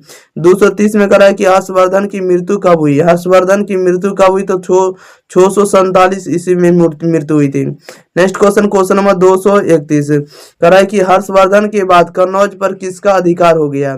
हर्षवर्धन के बाद कन्नौज पर किसका अधिकार हो गया, तो यशोवर्मन का अधिकार हो गया। 232 में करा पाल वंश की राजधानी कहाँ थी। पाल वंश की राजधानी कहाँ थी, तो पाटलिपुत्र मुंगेर दोनों थी। ओके, पाल वंश की राजधानी कहाँ थी, पाटलिपुत्र मुंगेर थी। Okay, next question, question number 233 में करा पाल वंश का संस्थापक कौन था, तो पाल वंश का संस्थापक गोपाल था। कौन था, पाल वंश का संस्थापक गोपाल। 234 में करा कि धर्मपाल किस वंश का शासक था। धर्मपाल जो था किस वंश का शासक था? पाल वंश का शासक था। 235 पाल वंश का अंतिम शासक कौन था? तो पाल वंश का अंतिम शासक गोपाल द्वितीय था। कौन था? गोपाल द्वितीय। अगला कह रहा है कि पाल वंश के समय प्रमुख धर्म कौन सा था? पाल वंश के समय प्रमुख धर्म कौन सा था? बौद्ध धर्म था। कौन सा धर्म? बौद्ध धर्म था। नेक्स्ट क्वेश्चन, क्वेश्चन नंबर 237 में कह रहा है कि राष्ट्रकूट वंश की राजधानी कहाँ थी? तो राष्ट्रकूट वंश की राजधानी मान्यखेड़ थी या मानखेत थी। ओके। 238 में कह रहा है राष्ट्रकूटों का प्रसिद्ध शासक कौन था? तो राष्ट्रकूटों का प्रथम शासक जो था कृष्ण प्रथम था। क्वेश्चन नंबर 249, एलोरा का कैलाशनाथ मंदिर किसने बनवाया था? एलोरा के कैलाशनाथ मंदिर को किसने बनवाया था? तो कृष्ण प्रथम ने ही बनवाया था, जो कि किस वंश का शासक था? राष्ट्रकूट वंश का शासक था। 240 में कह रहा है चालुक्य वंश की राजधानी कहाँ थी? तो चालुक्य वंश की राजधानी जो थी बादामी थी। कहाँ थी? बादामी थी चालुक्य वंश की राजधानी। नेक्स्ट क्वेश्चन, क्वेश्चन नंबर 241 कह रहा है कि चालुक्य वंश का संस्थापक कौन था? तो चालुक्य वंश का जो संस्थापक था पुलकेशिन प्रथम था। पुलकेशिन प्रथम जो था चालुक्य वंश का संस्थापक था। क्वेश्चन नंबर 242 कह रहा है चालुक्य वंश का सबसे महान शासक कौन था? चालुक्य वंश का सबसे महान शासक पुलकेशिन द्वितीय था। 243 पुलकेशिन द्वितीय ने किस चीनी यात्री से भेंट की? पुलकेशिन द्वितीय ने जो है किस चीनी यात्री से भेंट किए थे? तो हेन सांग से भेंट किए थे। 244 पल्लव वंश की राजधानी कहाँ थी? तो पल्लव वंश की राजधानी कांची थी। कहाँ थी? कांची या कांचीपुरम। नेक्स्ट क्वेश्चन लेते हैं, क्वेश्चन नंबर 245 नंबर क्यों 245 में क्या करा है? करा कि पल्लव वंश का प्रमुख शासक कौन था? पल्लव वंश का जो प्रमुख शासक था नरसिंह वर्मन प्रथम था। 246 महाबलीपुरम के शिलालेख किससे संबंधित है? महाबलीपुरम के शिलालेख किससे संबंधित है? तो पल्लव शासकों से संबंधित है। 247 महाबलीपुरम के पंचरथ मंदिर किसके समय बने थे? महाबलीपुरम के पंचरथ मंदिर किसके समय में बने थे? नरसिंह वर्मन प्रथम के समय बने थे। 248 कह रहा है कि चोल वंश की राजधानी कहाँ थी? तो चोल वंश की राजधानी कहाँ थी? तंजौर थी। कहाँ थी? तंजौर जो थी चोल वंश की राजधानी थी। नेक्स्ट क्वेश्चन, क्वेश्चन नंबर 249 कह रहा है कि चोल वंश का सबसे महान सम्राट कौन था? चोल वंश का सबसे महान शासक कौन था? तो राज प्रथम था। कौन था? राजा प्रथम। क्वेश्चन नंबर 250 कह रहा है कि चोल वंश के राजराजेश्वर मंदिर का निर्माण कहाँ हुआ? चोल वंश के राजराजेश्वर मंदिर का निर्माण कहाँ हुआ? तंजौर में हुआ। कहाँ? तंजौर में। 251 में कह रहा है चोल वंश के मंदिर किस वास्तु के शैली के बने हैं? बताइएगा। चोल वंश के मंदिर किस वास्तु शैली के बने हैं? तो द्रविड़ शैली के बने हुए हैं। Next question, question number 252 number ध्यान दीजिएगा प्यारे साथी। 252 में क्या करा है? 252 नंबर में करा है कि चोल वंश का दूसरा महान शासक कौन था? चोल वंश का दूसरा सबसे महान शासक कौन था? तो राजेंद्र चोल प्रथम था। कौन था? राजेंद्र चोल प्रथम जो था चोल वंश का दूसरा महान शासक था। 253 कह रहा है राजेंद्र चोल ने किस समुद्री अभियान को नेतृत्व किया? राजेंद्र चोल ने किस समुद्री अभियान का नेतृत्व किया था? श्रीलंका और सुमात्रा को। क्वेश्चन नंबर 254 चोल वंश का प्रशासनिक तंत्र किस पर आधारित था? चोल वंश का प्रशासनिक तंत्र किस पर आधारित था? तो ग्राम पंचायत से संबंधित था। 255 कह रहा है 255 में कह रहा है कि सबसे पुराना वेद कौन सा है? सबसे पुराना वेद कौन सा है? तो ऋग वेद है। अब वेदों की संख्या कितना है? तो 4 है। कितना? 4 है, याद रखिएगा। अब पुराण पूछा जाएगा तो 18। उपनिषद 108। क्वेश्चन नंबर 256 कह रहा है ऋग वेद में कितने मंडल हैं? ऋग वेद में टोटल कितने मंडल है? 10 मंडल है। 257 वेदों को किस नाम से जाना जाता है? वेदों को किस नाम से जाना जाता है? तो अपरुष पे जाना जाता है। किसके रूप में? तो वेदों को जो है किस नाम से जाना जाता है? अपरुष पे जाना जाता है। नेक्स्ट क्वेश्चन, क्वेश्चन नंबर 258 कह रहा है उपनिषद जो है किससे संबंधित है? बताइएगा प्यारे साथियों कि उपनिषद जो है किससे संबंधित है? तो उपनिषद संबंधित होगा ज्ञान और दर्शन से संबंधित होगा। 259 पुराण कितने माने जाते हैं? पुराणों की संख्या कितनी है? पुराण कितने माने जाते हैं? 18। 260 महाभारत का लेखक कौन था? महाभारत का लेखक कौन था? तो वेद व्यास थे महाभारत के लेखक।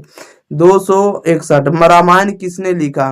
तो रामायण को लिखने वाले कौन है? तो वाल्मीकि जी है। कौन है? तो वाल्मीकि जो है रामायण को लिखे।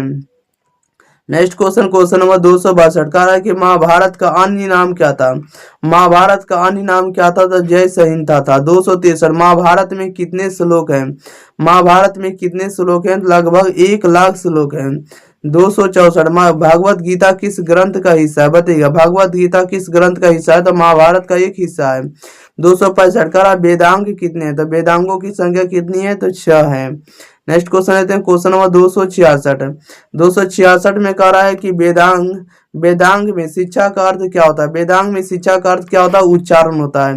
267 कह रहा है वेदांग में कल्प का संबंध किससे है, वेदांग में कल्प का संबंध किससे होगा, तो अनुष्ठान से होगा, किससे होगा, अनुष्ठान से। 268 वेदांग में निरुक्त का अर्थ क्या होगा, वेदांग में निरुक्त का अर्थ क्या होगा, शब्दार्थ होगा, क्या होगा, शब्दार्थ। 269 वेदांग में व्याकरण का अर्थ क्या होता है, वेदांग में व्याकरण का अर्थ क्या होता था, भाषा नियम होता है। वेदांग में व्याकरण का अर्थ क्या होता था, भाषा नियम होता है। Next question, question number 270। 270 में कह रहा है वेदांग में छंद किससे संबंधित है, वेदांग में छंद किससे संबंधित है, तो काव्य रचना से संबंधित है। 271 कह रहा है जैन धर्म के 24वें तीर्थंकर कौन थे, जैन धर्म के 24वें तीर्थंकर कौन थे, तो महावीर थे। 272 महावीर का जन्म कब हुआ था, तो महावीर का जन्म कब हुआ था, 540 ईसा पूर्व में महावीर का जन्म हुआ था। 273 महावीर की मृत्यु कब हुई थी, तो महावीर की मृत्यु हुई थी 468 बीसी में, इनकी मृत्यु हुई थी महावीर जी की। Next question, question number 274। 274 में कह रहा है कि महावीर की मृत्यु कहाँ हुई थी, महावीर की मृत्यु कहाँ हुई थी, तो पावापुरी में। पावापुरी कहाँ पर था, बिहार में। 275 महावीर के अनुयायियों को क्या कहा जाता है, बताइएगा। महावीर के अनुयायियों को क्या कहा जाता है, तो जैन कहा जाता है। 276 बौद्ध धर्म के संस्थापक कौन थे, बताइएगा। बौद्ध धर्म के संस्थापक कौन थे, तो गौतम बुद्ध थे। 267 बुद्ध का जन्म कहाँ हुआ था, तब बुद्ध का जन्म हुआ था नेपाल के लुम्बिनी में, इनका जन्म हुआ था बुद्ध जी का। Okay. Next question, question number 278। 278 में क्या कह रहा है, कह रहा है कि बुद्ध को ज्ञान कहाँ प्राप्त हुआ होता है, बताइएगा। बुद्ध को कहाँ ज्ञान प्राप्त हुआ था, बोध गया में बुद्ध को ज्ञान प्राप्त हुआ था। 279 बुद्ध का प्रथम उपदेश कहाँ हुआ, बताइएगा। बुद्ध का प्रथम उपदेश कहाँ हुआ, तो सारनाथ में। 280 बुद्ध की मृत्यु कहाँ हुई, बताइएगा। बुद्ध की मृत्यु जो है कहाँ हुई थी, तो कुशीनगर में बुद्ध की मृत्यु हुई थी। 281 कह रहा है कि प्रथम बौद्ध परिषद कब हुई, प्रथम बौद्ध परिषद कब हुई, 483 ईसा पूर्व में प्रथम बौद्ध परिषद हुई थी। Okay. Next question, question number 282। 282 में प्यारे साथियों ध्यान दिएगा। 282 में कह रहा है कि प्रथम बौद्ध परिषद कहाँ हुई थी, बताइएगा। प्रथम बौद्ध परिषद कहाँ हुई थी, तो राजगीर में। कहाँ, तो राजगीर में। 283 कह रहा द्वितीय बौद्ध परिषद कहाँ हुई थी, द्वितीय बौद्ध परिषद कहाँ हुई थी, तो वैशाली जिला में। क्वेश्चन वैशाली कहाँ पर था, बिहार में। क्वेश्चन नंबर 284 कह रहा तृतीय बौद्ध परिषद कहाँ हुई थी, तो पाटलिपुत्र में, यानी पटना, जिसको नाम कहते हैं हम लोग आधुनिक में। 285 कह रहा चौथी बौद्ध परिषद, चौथी बौद्ध परिषद कहाँ हुई थी, तो कश्मीर में। कहाँ पड़ता है, कश्मीर में, बिहार में ही। सॉरी, ये आपको भारत का ही एक स्टेट हो गया जो कि केंद्र शासित में आ रहा है। ओके। नेक्स्ट क्वेश्चन 286 कह रहा है कि बौद्ध धर्म की प्रमुख शाखाएं कौन कौन सी है, बताइएगा। बौद्ध धर्म की प्रमुख शाखाएं कौन कौन सी है, तो हीनयान और महायान है। कौन कौन है, हीनयान और महायान। 287 हीनयान में किसका महत्व है, हीनयान में जो है किसका महत्व है, तो हीनयान में संघ का महत्व है। 288 महायान में किसका महत्व है, महायान में जो है किसका महत्व है, तो बुद्ध की मूर्ति की पूजा का। महायान शाखा में जो बुद्ध की मूर्ति की पूजा का महत्व सबसे ज्यादा है। 289 बौद्ध धर्म का प्रचार किस भाषा में हुआ, तो बौद्ध धर्म का जो प्रचार है सबसे ज्यादा पाली भाषा में हुआ। किस भाषा में बौद्ध धर्म का प्रचार हुआ, तो पाली भाषा में। 290 में कह रहा है कि जैन धर्म का प्रसार, जैन धर्म का प्रसार किस भाषा में हुआ, जैन धर्म का प्रसार किस भाषा में हुआ, तो प्राकृत भाषा में। 291 बौद्ध धर्म के 3 रत्न क्या है, बौद्ध धर्म के 3 रत्न क्या है, तो बुद्ध धम्म संघ है। क्या, बुद्ध धम्म संघ है, याद रखिएगा। 292 कह रहा है जैन धर्म के त्रिरत्न क्या क्या है, जैन धर्म के जो त्रिरत्न है, 3 जो रत्न है, सम्यक दर्शन है, सम्यक ज्ञान है, सम्यक चरित्र है। ओके। नेक्स्ट क्वेश्चन लेते हैं, क्वेश्चन नंबर 293 नंबर।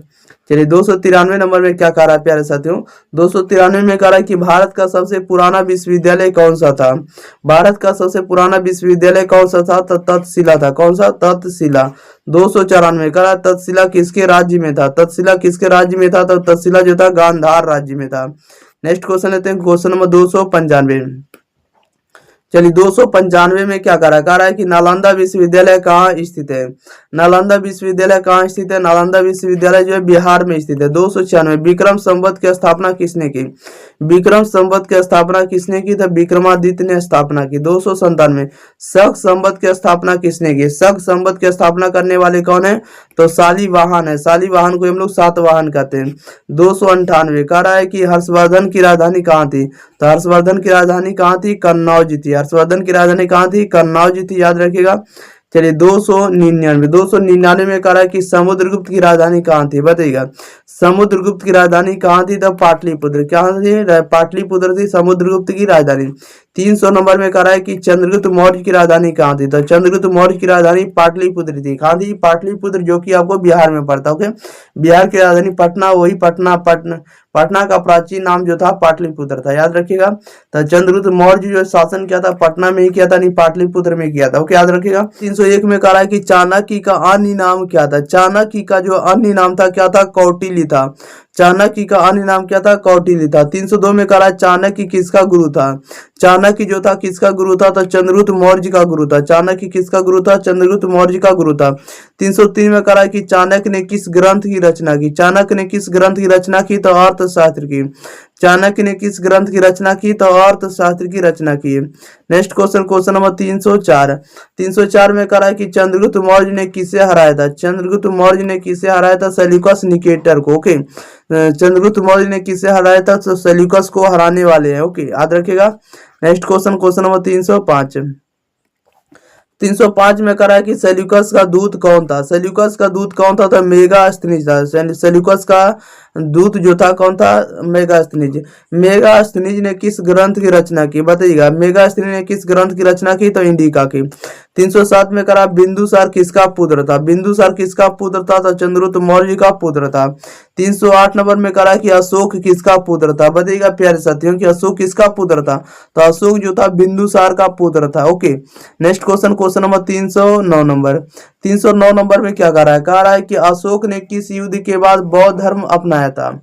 अशोक ने किस युद्ध के बाद बौद्ध धर्म अपना लिया था तो कलिंग युद्ध के बाद बौद्ध धर्म को अपना लिया था अशोक ने। ओके, 310 में कह रहा है कि कलिंग युद्ध कब हुआ था तो कलिंग युद्ध हुआ था 261 ईसा पूर्व में।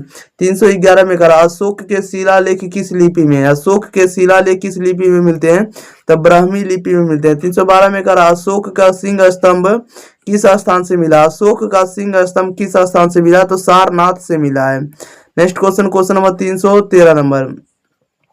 313 नंबर में ध्यान दिएगा। 313 में कह रहा भारत का राष्ट्रीय प्रतीक किसे लिया गया। भारत का राष्ट्रीय प्रतीक किसे लिया गया तो अशोक स्तंभ से लिया गया। 314 अशोक की राजधानी कहाँ थी। अशोक की राजधानी कहाँ थी तो पाटलिपुत्र थी। 315 कह रहा चंद्रगुप्त प्रथम ने किस उपाधि का प्रयोग किया था। चंद्रगुप्त प्रथम ने किस उपाधि का प्रयोग किया था तब महाराजा धीराज का उपाधि प्रयोग किया था। ओके, चंद्रगुप्त प्रथम ने किस उपाधि का प्रयोग किया था महाराजा धीराज का उपाधि प्रयोग किया था। क्वेश्चन नंबर 316 कह रहा है कि समुद्रगुप्त ने किस नीति का पालन किया।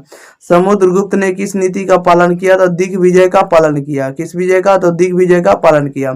नेक्स्ट क्वेश्चन नंबर 317 नंबर में ध्यान दिएगा प्यारे साथियों। 317 नंबर में कह रहा है कि समुद्रगुप्त का राज्य विस्तार किसके द्वारा वर्णित है। समुद्रगुप्त का राज्य विस्तार किसके द्वारा वर्णित है तो इलाहाबाद प्रशस्ति से वर्णित है। क्वेश्चन नंबर 318 विक्रमादित्य किस गुप्त शासक को कहा जाता है। विक्रमादित्य किस गुप्त शासक को कहा जाता है तो चंद्रगुप्त द्वितीय को कहा जाता है। 319 कहा विक्रमादित्य का प्रसिद्ध कवि कौन था। विक्रमादित्य का प्रसिद्ध कवि कौन था तो कालिदास था।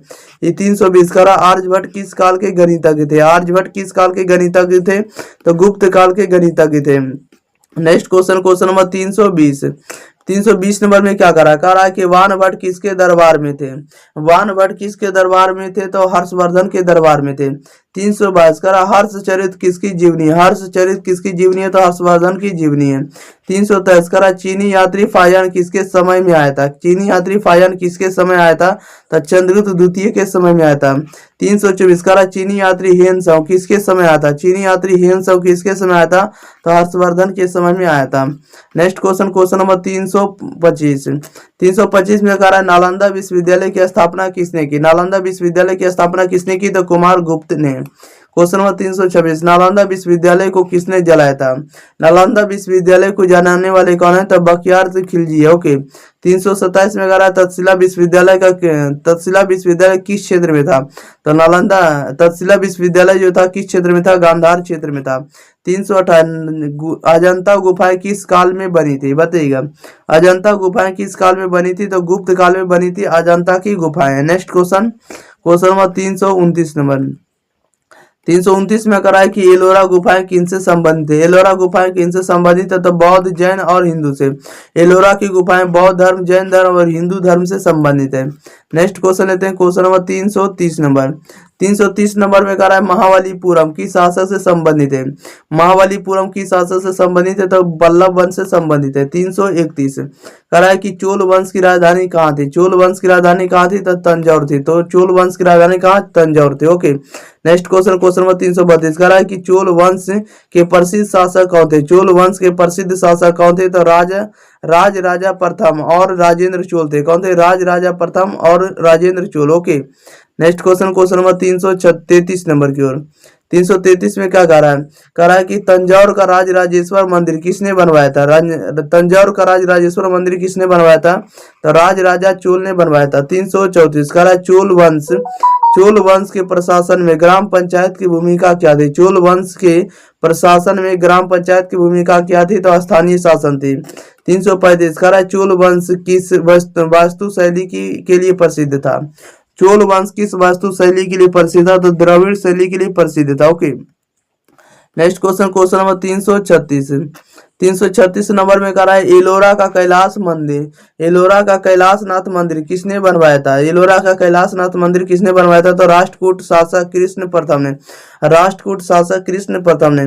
337 कह रहा है चालुक्य वंश का प्रसिद्ध शासक कौन था? चालुक्य वंश का प्रसिद्ध शासक कौन था? तो पुलकेशिन द्वितीय था। 368 कह रहा है कि 338 में पुलकेशिन द्वितीय ने किसे हराया था? पुलकेशिन द्वितीय ने किसे हराया था? तो हर्षवर्धन का। पुलकेशिन द्वितीय ने किसे हराया था? हर्षवर्धन को हराया था। 339 कह रहा पल्लव वंश का प्रसिद्ध शासक कौन था? पल्लव वंश का प्रसिद्ध शासक कौन था? तो नरसिंह वर्मन था। पल्लव वंश का प्रसिद्ध शासक नरसिंह वर्मन था। नेक्स्ट क्वेश्चन, क्वेश्चन नंबर 340 कह रहा कि पल्लवों की राजधानी कहाँ थी? तो पल्लवों की राजधानी कहाँ थी? तो कांची थी या कांचीपुरम। 341 भारत में सबसे प्राचीन सभ्यता कौन सी थी? भारत में सबसे प्राचीन सभ्यता कौन थी? तो सिंधु घाटी सभ्यता थी। Next question, question number 342 number की ओर। 342 में करा कि हड़प्पा सभ्यता किस युग की सभ्यता? हड़प्पा सभ्यता किस युग की सभ्यता? तो कांस्य युगीन सभ्यता है। 343 हड़प्पा सभ्यता में नगर नियोजन कैसा था? हड़प्पा सभ्यता में नगर नियोजन कैसा था? तो जाल पद्धति था, यानी ग्रिड पद्धति था। क्वेश्चन नंबर 344 कह रहा हड़प्पा सभ्यता की लिपि किस प्रकार की थी? हड़प्पा सभ्यता की लिपि जो थी किस प्रकार की था? तो चित्रलिपि। कैसी थी? चित्रलिपि। 345 हड़प्पा सभ्यता में धान के अवशेष कहाँ से मिले हैं? हड़प्पा सभ्यता में धान के अवशेष कहाँ मिले हैं? तो धान के अवशेष मिले लोथल से। कहाँ से? लोथल से। नेक्स्ट क्वेश्चन, क्वेश्चन नंबर 346 में कह रहा है कि हड़प्पा सभ्यता में अग्नि पूजा का प्रमाण कहाँ से मिला? हड़प्पा सभ्यता में अग्नि पूजा का प्रमाण कहाँ से मिला? तो कालीबंगन से मिला है। क्वेश्चन नंबर 347 हड़प्पा सभ्यता में घोड़े का अवशेष कहाँ से मिला है? घोड़े का अवशेष मिला है हड़प्पा सभ्यता में घोड़े का अवशेष मिला सुरकोटदा से। ओके। क्वेश्चन नंबर 348 हड़प्पा सभ्यता का प्रमुख व्यवसाय क्या था? हड़प्पा सभ्यता का प्रमुख व्यवसाय क्या था? तो कृषि था। क्वेश्चन नंबर 349 कह रहा है कि डांसिंग गर्ल यानी नृत्य करती हुई लड़की, डांसिंग गर्ल मूर्ति किसे बनी थी? डांसिंग गर्ल की मूर्ति जो थी कांस्य की बनी होती थी या कांस्य की बनी थी। नेक्स्ट क्वेश्चन 350 में करा पुरोहित राजा की मूर्ति कहाँ से मिली है? पुरोहित राजा की मूर्ति मिली मोहनजोदड़ो से। 351 सिंधु सभ्यता का बंदरगाह कहाँ था? सिंधु सभ्यता का बंदरगाह कहाँ था या कौन था? तो बंदरगाह जो था आपको लोथल था। कौन था? लोथल। और लोथल कहाँ पड़ता? लोथल आपको गुजरात में पड़ता है। ओके प्यारे साथियों। क्वेश्चन नंबर 352 कह रहा सिंधु सभ्यता का सबसे बड़ा गोदाम कहाँ था? सिंधु सभ्यता का सबसे बड़ा गोदाम कौन था? तो सबसे बड़ा गोदाम मोहनजोदड़ो का था। ओके। क्वेश्चन नंबर 353 सिंधु सभ्यता में नालियां कैसी थी? सिंधु सभ्यता में नालियां कैसी थी? पकी और ढकी हुई थी। कैसी थी? नालियां पकी और ढकी हुई थी। Okay. Next question, question number 353 के बाद 54 नंबर चलिए ध्यान दीजिएगा। 354 नंबर में कह रहा है कि सिंधु सभ्यता में किस धातु का प्रयोग नहीं था। सिंधु सभ्यता में किस धातु का प्रयोग नहीं था, तो लोहा का प्रयोग नहीं था। 355 सिंधु सभ्यता का पतन कब हुआ। सिंधु सभ्यता का पतन हुआ लगभग 1500 ईसा पूर्व, लगभग 1500 ईसा पूर्व जो है सिंधु सभ्यता का पतन हुआ। 356 आर्य भारत में कहाँ से आए। आर्य भारत से कहाँ से आए, तो आर्य भारत में मध्य एशिया से आए थे। 357 वैदिक सभ्यता का प्रमुख ग्रंथ कौन सा था। वैदिक सभ्यता का प्रमुख ग्रंथ जो था ऋग्वेद था। कौन सा, ऋग्वेद प्रमुख ग्रंथ था। नेक्स्ट क्वेश्चन नंबर 358 कह रहा है कि ऋग्वेद में कितने सूक्त है। ऋग्वेद में कितने सूक्त है, तो 1028 सूक्त है। 359 कह रहा है दशराग युद्ध किसमें वर्णित है। दशराग युद्ध किसमें वर्णित है, ऋग्वेद में संबंधित है। 360 कह रहा है वेद कितने, तो वेद मुख्यतः 4 हैं। 361 कह रहा है कि उपनिषदों की संख्या कितनी है, तो उपनिषदों की संख्या 108 है। नेक्स्ट क्वेश्चन नंबर 362 362 में कह रहा है कि उपनिषद किस विषय से संबंधित है। उपनिषद किस विषय से संबंधित है, तो दर्शन से संबंधित है। 363 महाभारत के रचयिता कौन है। तो महाभारत के रचयिता कौन है, तो महर्षि वेद व्यास है। 364 रामायण के रचयिता कौन है, बताइएगा रामायण की रचयिता कौन है, तो महर्षि वाल्मीकि है। 365 कह रहा है कि गीता किस ग्रंथ का हिस्सा है। गीता जो है किस ग्रंथ का हिस्सा, तो गीता महाभारत का एक हिस्सा है। गीता का जो है महाभारत का एक हिस्सा। महाभारत का अन्य नाम क्या होगा, जय संहिता होता है। नेक्स्ट क्वेश्चन नंबर 366 कह रहा है कि मनु स्मृति किस धर्म से संबंधित है। मनु स्मृति किस धर्म से संबंधित है, तो इस हिंदू धर्म से संबंधित है। मनु स्मृति किससे संबंधित है, हिंदू धर्म से। नेक्स्ट क्वेश्चन नंबर 367 नंबर में कह रहा है कि बौद्ध धर्म के संस्थापक कौन थे। बौद्ध धर्म के संस्थापक कौन थे, तो गौतम बुद्ध थे। 368 कह रहा है बुद्ध का जन्म कब हुआ था, तो बुद्ध का जन्म हुआ था 563 ईसा पूर्व हुआ था। 369 बुद्ध को ज्ञान कहाँ प्राप्त हुआ था। बुद्ध को ज्ञान कहाँ प्राप्त हुआ था, तो बोध गया में प्राप्त हुआ था। 370 कह रहा है कि बुद्ध का प्रथम उपदेश कहाँ हुआ था। बुद्ध का प्रथम उपदेश कहाँ दिया गया था, तो सारनाथ में हुआ था। ओके। नेक्स्ट क्वेश्चन नंबर 371 में कह रहा है बुद्ध की मृत्यु कब हुई थी। बुद्ध की मृत्यु कब हुई थी, 483 ईसा पूर्व हुई थी। 372 कह रहा है प्रथम बौद्ध परिषद कहाँ हुई थी। प्रथम बौद्ध परिषद कहाँ हुई थी, तो राजगृह में हुई थी। 373 कह रहा द्वितीय बौद्ध परिषद कहाँ हुई थी। द्वितीय बौद्ध परिषद कहाँ हुई थी, तो वैशाली में हुई थी। 374 तृतीय बौद्ध परिषद कहाँ हुई थी। तृतीय बौद्ध परिषद जो है पाटलिपुत्र में हुई थी। नेक्स्ट क्वेश्चन नंबर 375 कह रहा है कि चतुर्थ बौद्ध परिषद कहाँ हुई थी, तो कश्मीर में। 376 बौद्ध धर्म की भाषा क्या थी। बौद्ध धर्म की भाषा क्या थी, तो पाली भाषा थी। 377 जैन धर्म की भाषा क्या थी। जैन धर्म की भाषा थी पाली भाषा। सॉरी, जैन धर्म की जो भाषा थी आपको प्राकृत भाषा थी, और बौद्ध धर्म की भाषा क्या थी, पाली भाषा। 378 कह रहा महावीर का जन्म कहाँ हुआ था। महावीर का जन्म जो है वैशाली में हुआ था। ओके। नेक्स्ट क्वेश्चन लेते हैं, क्वेश्चन नंबर 379 में कह रहा है कि महावीर की मृत्यु कहाँ हुई थी। महावीर जी की जो मृत्यु है पावापुरी में हुई थी। पावापुरी कहाँ पड़ता है, बिहार में। 380 कह रहा महावीर का वास्तविक नाम क्या था। महावीर का वास्तविक नाम क्या था, तो वर्धमान था। नेक्स्ट क्वेश्चन 381 मौर्य साम्राज्य का संस्थापक कौन था। मौर्य साम्राज्य का संस्थापक कौन था, तो चंद्रगुप्त मौर्य था। कौन था, चंद्रगुप्त मौर्य जो था मौर्य वंश का संस्थापक था। 382 चंद्रगुप्त मौर्य का गुरु कौन था। चंद्रगुप्त मौर्य का गुरु कौन था, चाणक्य था। कौन था, चाणक्य था। नेक्स्ट क्वेश्चन नंबर 383 में क्या कह रहा है, कह रहा है कि अर्थशास्त्र किसने लिखा। तो अर्थशास्त्र किसने लिखा, तो कौटिल्य ने। 384 कह रहा है चंद्रगुप्त मौर्य ने किसे हराया था। चंद्रगुप्त मौर्य ने किसे हराया था, सेल्यूकस निकेटर को। सेल्यूकस को हराया था। 385 मेगास्थनीज किसके दरबार में आया था। मेगास्थनीज जो है किसके दरबार में आया था, चंद्रगुप्त मौर्य के दरबार में आया था। 386 मेगास्थनीज का ग्रंथ क्या है। मेगास्थनीज का ग्रंथ क्या है, तो मेगास्थनीज का ग्रंथ है इंडिका। क्या है, इंडिका है। नेक्स्ट क्वेश्चन नंबर 387 में कह रहा है बिंदुसार का अन्य नाम क्या था। बिंदुसार का अन्य नाम क्या था, तो अमित्रघात। क्या है, तो अमित्रघात याद रखिएगा। ओके। नेक्स्ट क्वेश्चन 388 कह रहा अशोक ने किस युद्ध के बाद बौद्ध धर्म अपनाया था। अशोक ने किस युद्ध के बाद बौद्ध धर्म को अपना लिया था, तो कलिंग युद्ध के बाद अपना लिया था। 389 अशोक की राजधानी कहाँ थी, तो अशोक की राजधानी पाटलिपुत्र थी।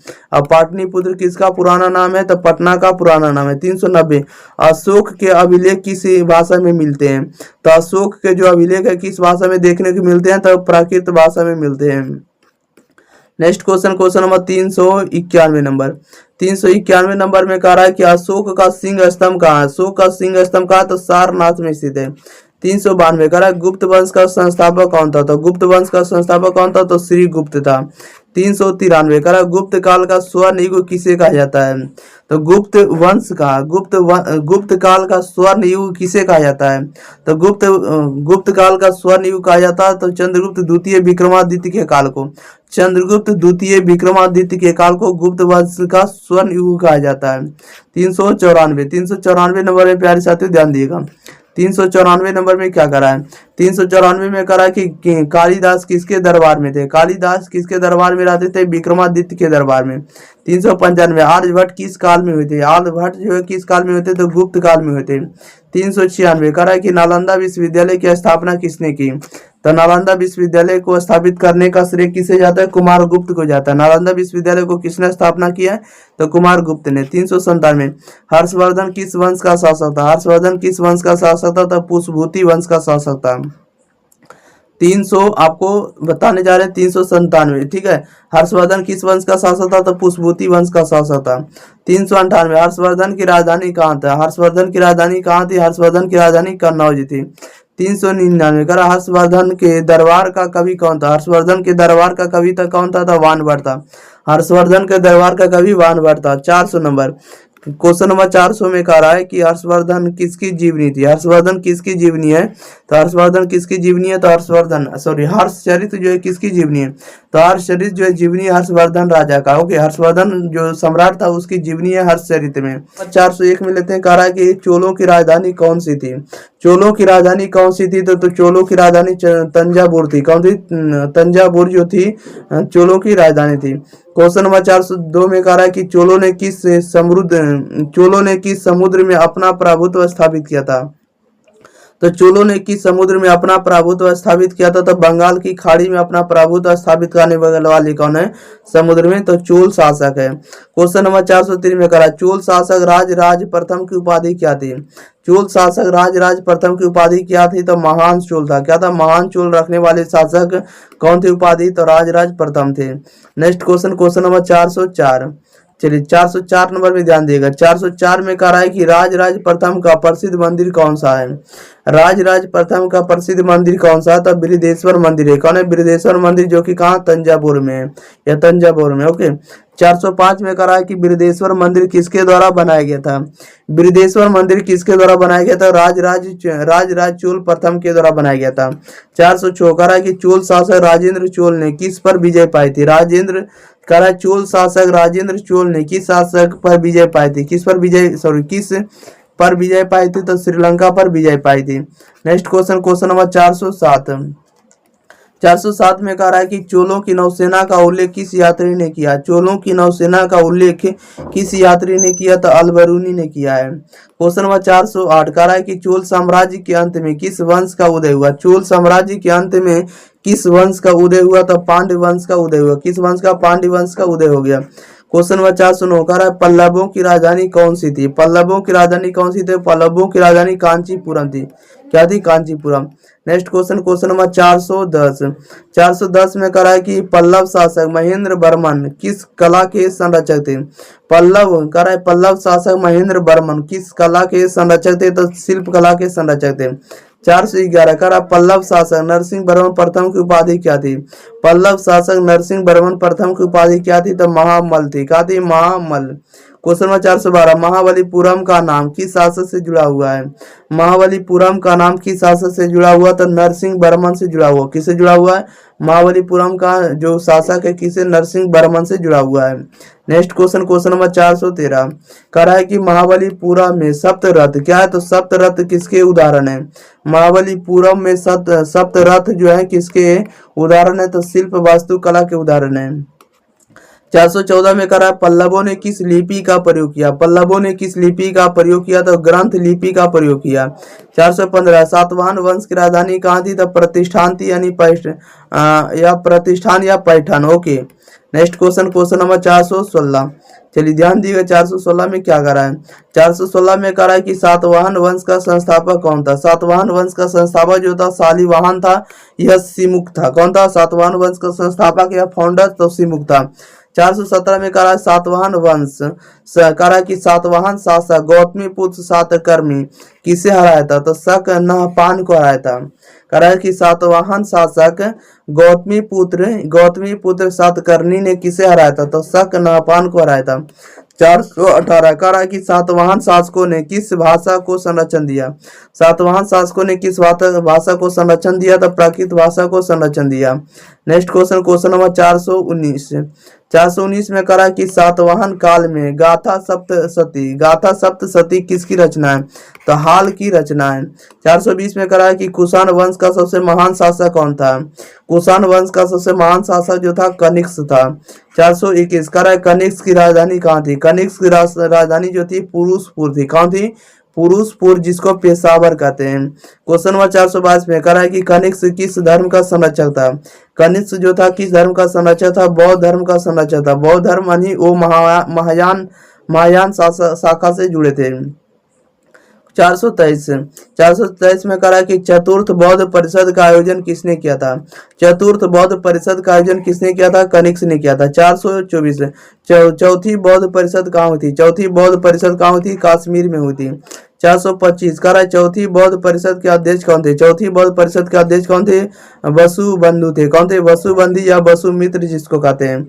424 में करा कनिष्क का सिक्का किस धातु का था? कनिष्क का जो सिक्का था किस धातु का था? तो सोना धातु का बना होता था। नेक्स्ट क्वेश्चन नंबर 427 करा कि गांधार कला शैली किसके समय में विकसित हुई? गांधार कला शैली किसके समय में विकसित हुई? तो कुषाण वंश के शासन काल में विकसित हुई। ओके, नेक्स्ट क्वेश्चन लेते हैं। क्वेश्चन नंबर 428 में कहा है कि गांधार कला में किस संस्कृति का प्रभाव था? गांधार कला में किस संस्कृति का प्रभाव था? तो यूनानी का प्रभाव था। 429 में कहा है मथुरा कला शैली किस काल में विकसित हुई? मथुरा कला शैली किस काल में विकसित हुई? तो कुषाण काल में विकसित हुई। 430 में कहा है कुषाण वंश की प्रमुख भाषा क्या थी? कुषाण वंश की प्रमुख भाषा क्या थी? तब प्राकृत भाषा थी। नेक्स्ट क्वेश्चन लेते हैं। क्वेश्चन नंबर 431 में कहा कुषाण शासक कनिष्क ने कौन सा संवत शुरू किया?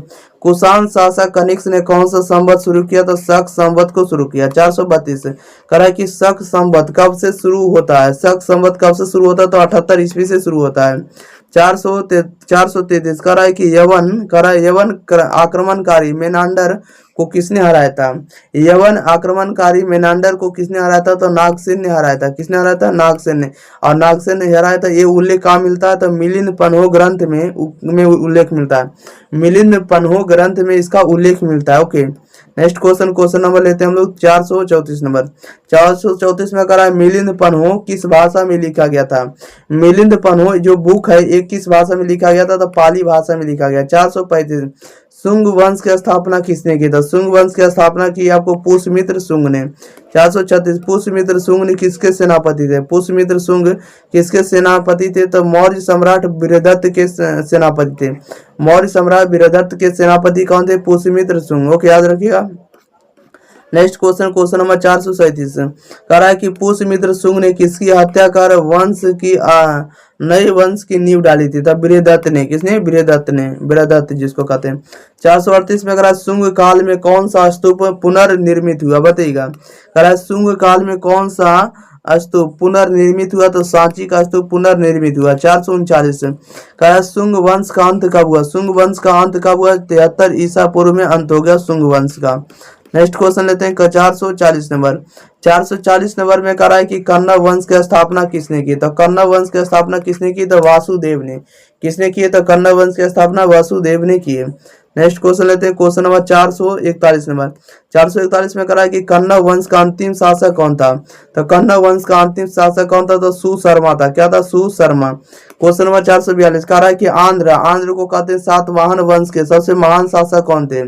आंध्र सातवाहन वंश के सबसे महान शासक कौन थे? तो गौतमी पुत्र सातकर्णी था। कौन था? गौतमी पुत्र सातकर्णी। ओके, 443 में कह रहा है कि गुप्त साम्राज्य का संस्थापक कौन था?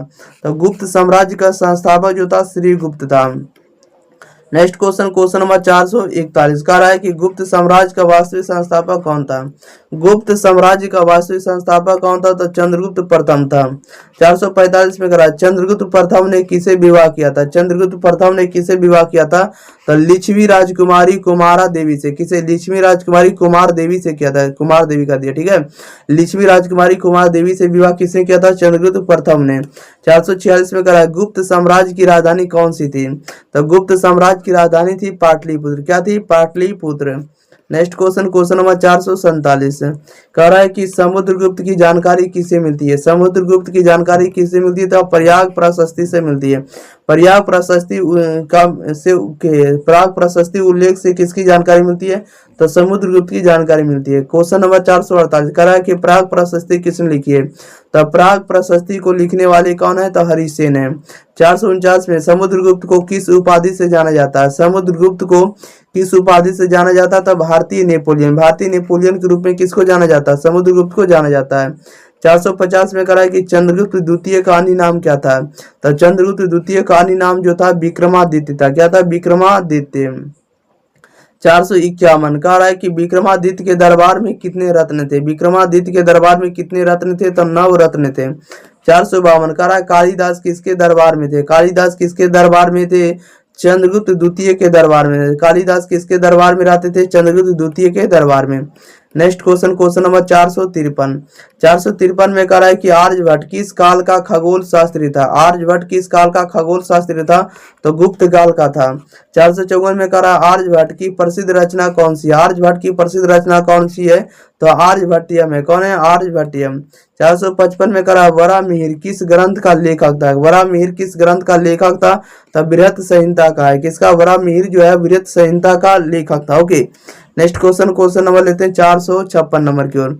456 में करा विष्णुगुप्त है। विष्णुगुप्त या चाणक्य किस ग्रंथ के रचयिता थे। विष्णुगुप्त या चाणक्य किस ग्रंथ के रचयिता थे, तो अर्थशास्त्र के रचयिता थे। अर्थशास्त्र किसकी किसकी किसकी किताब है, तो पॉलिटी की किताब है। क्या, पॉलिटी यानी राजनीति की किताब है। क्वेश्चन नंबर 457 में करा फाहियान किसके समय भारत आया था। फाहियान किसके समय भारत आया था, तो चंद्रगुप्त द्वितीय के शासन में आया था फाहियान। ये चीनी यात्री था। क्वेश्चन नंबर 458 में करा फाहियान किस धर्म का अनुयायी था। फाहियान किस धर्म का अनुयायी था, तो बौद्ध धर्म का अनुयायी था फाहियान। 459 कह रहा है कि फाहियान ने भारत की यात्रा का वर्णन कहाँ किया है। फाहियान ने भारत की यात्रा का वर्णन कहाँ किया, तो फोक्यूकी में किया।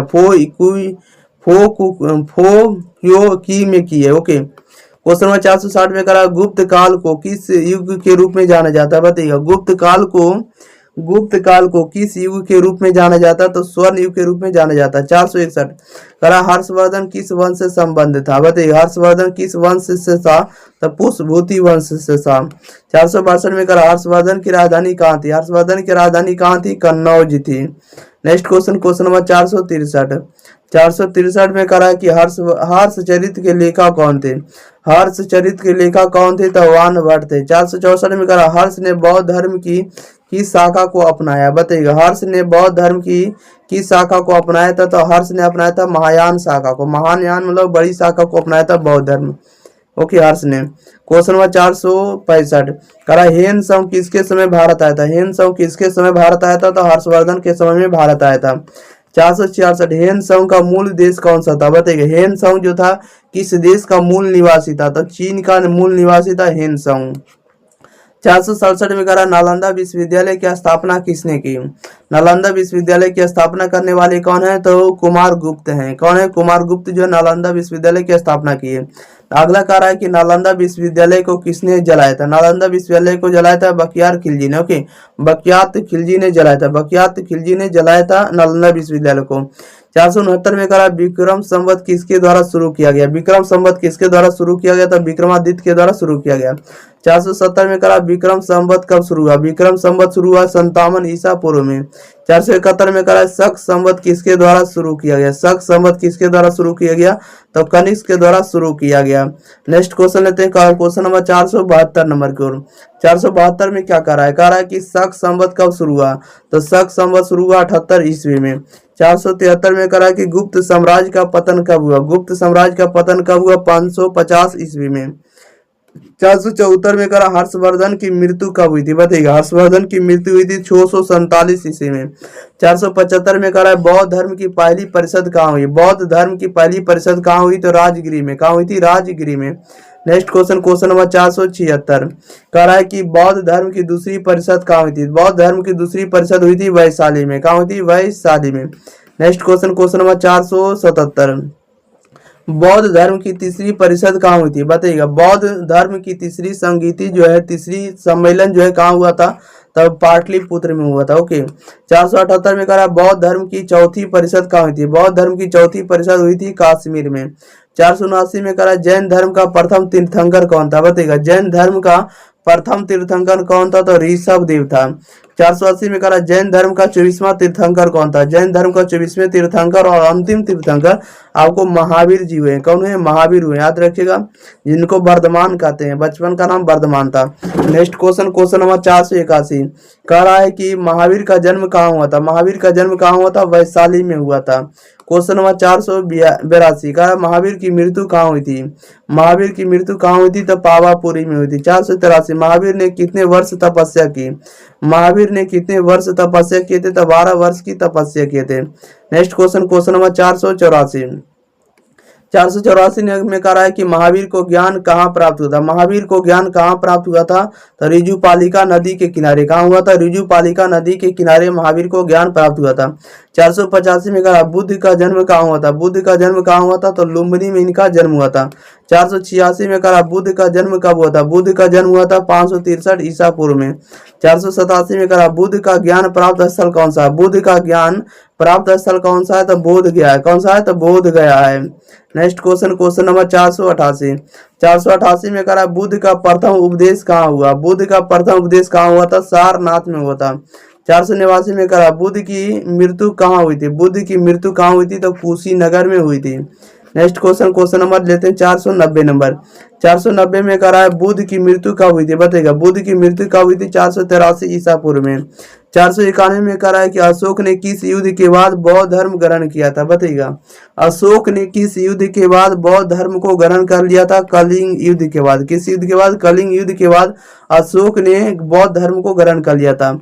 492 में कह रहा है कलिंग युद्ध कब हुआ था, कलिंग युद्ध कब हुआ था, 261 ईसा पूर्व हुआ था। 493 अशोक का प्रिय उपदेश क्या था, अशोक का प्रिय उपदेश क्या था, तो धम्म था। क्या था, धम्म था। नेक्स्ट क्वेश्चन, क्वेश्चन नंबर 494 कह रहा है कि अशोक के शिलालेख किस भाषा में, अशोक के शिलालेख जो है किस भाषा में देखने को मिलते हैं, तो पाली भाषा, सॉरी प्राकृत भाषा में। अशोक के शिलालेख किस भाषा में, तो प्राकृत भाषा में। 495 अशोक के शिलालेख किस भाषा में लिखे गए हैं, अशोक के शिलालेख किस भाषा में लिखे गए हैं, तो ब्राह्मी लिपि में लिखे गए हैं। या किस लिपि में, तो ब्राह्मी लिपि में। 496 में करा अशोक का सिंहासन चिन्ह कहाँ है, अशोक का सिंहासन चिन्ह कहाँ है, तो सारनाथ में। 497 में करा सारनाथ का सिंह स्तंभ किसने बनवाया, सारनाथ का सिंह स्तंभ किसने बनवाया था, तो अशोक ने बनवाया था। नेक्स्ट क्वेश्चन, क्वेश्चन नंबर 498 में करा है कि सारनाथ के सिंह स्तंभ को कब राष्ट्रीय प्रतीक बनाया गया, सारनाथ के सिंह स्तंभ को कब राष्ट्रीय प्रतीक बनाया गया, तो 1995 ईस्वी में। 499 करा अशोक का धम्म चक्र किस स्थान से लिया गया, अशोक का धम्म चक्र किस स्थान से लिया गया, तो सारनाथ से लिया गया। 500 कह रहा है कि धम्म चक्र में कितनी आ रहे हैं, बताइएगा। धम्म चक्र में कितने आ रहे हैं या कितनी तिलियां हैं, तो 24 तिलियां हैं। धम्म चक्र में कितनी तिलियां, तो 24 तिलियां, 24 आ रहे हैं। ओके, याद रखिएगा। चलिए, तो इस वीडियो में आपको जितने भी प्रश्न बन सकते थे सभी हम आपको याद करवा दिए।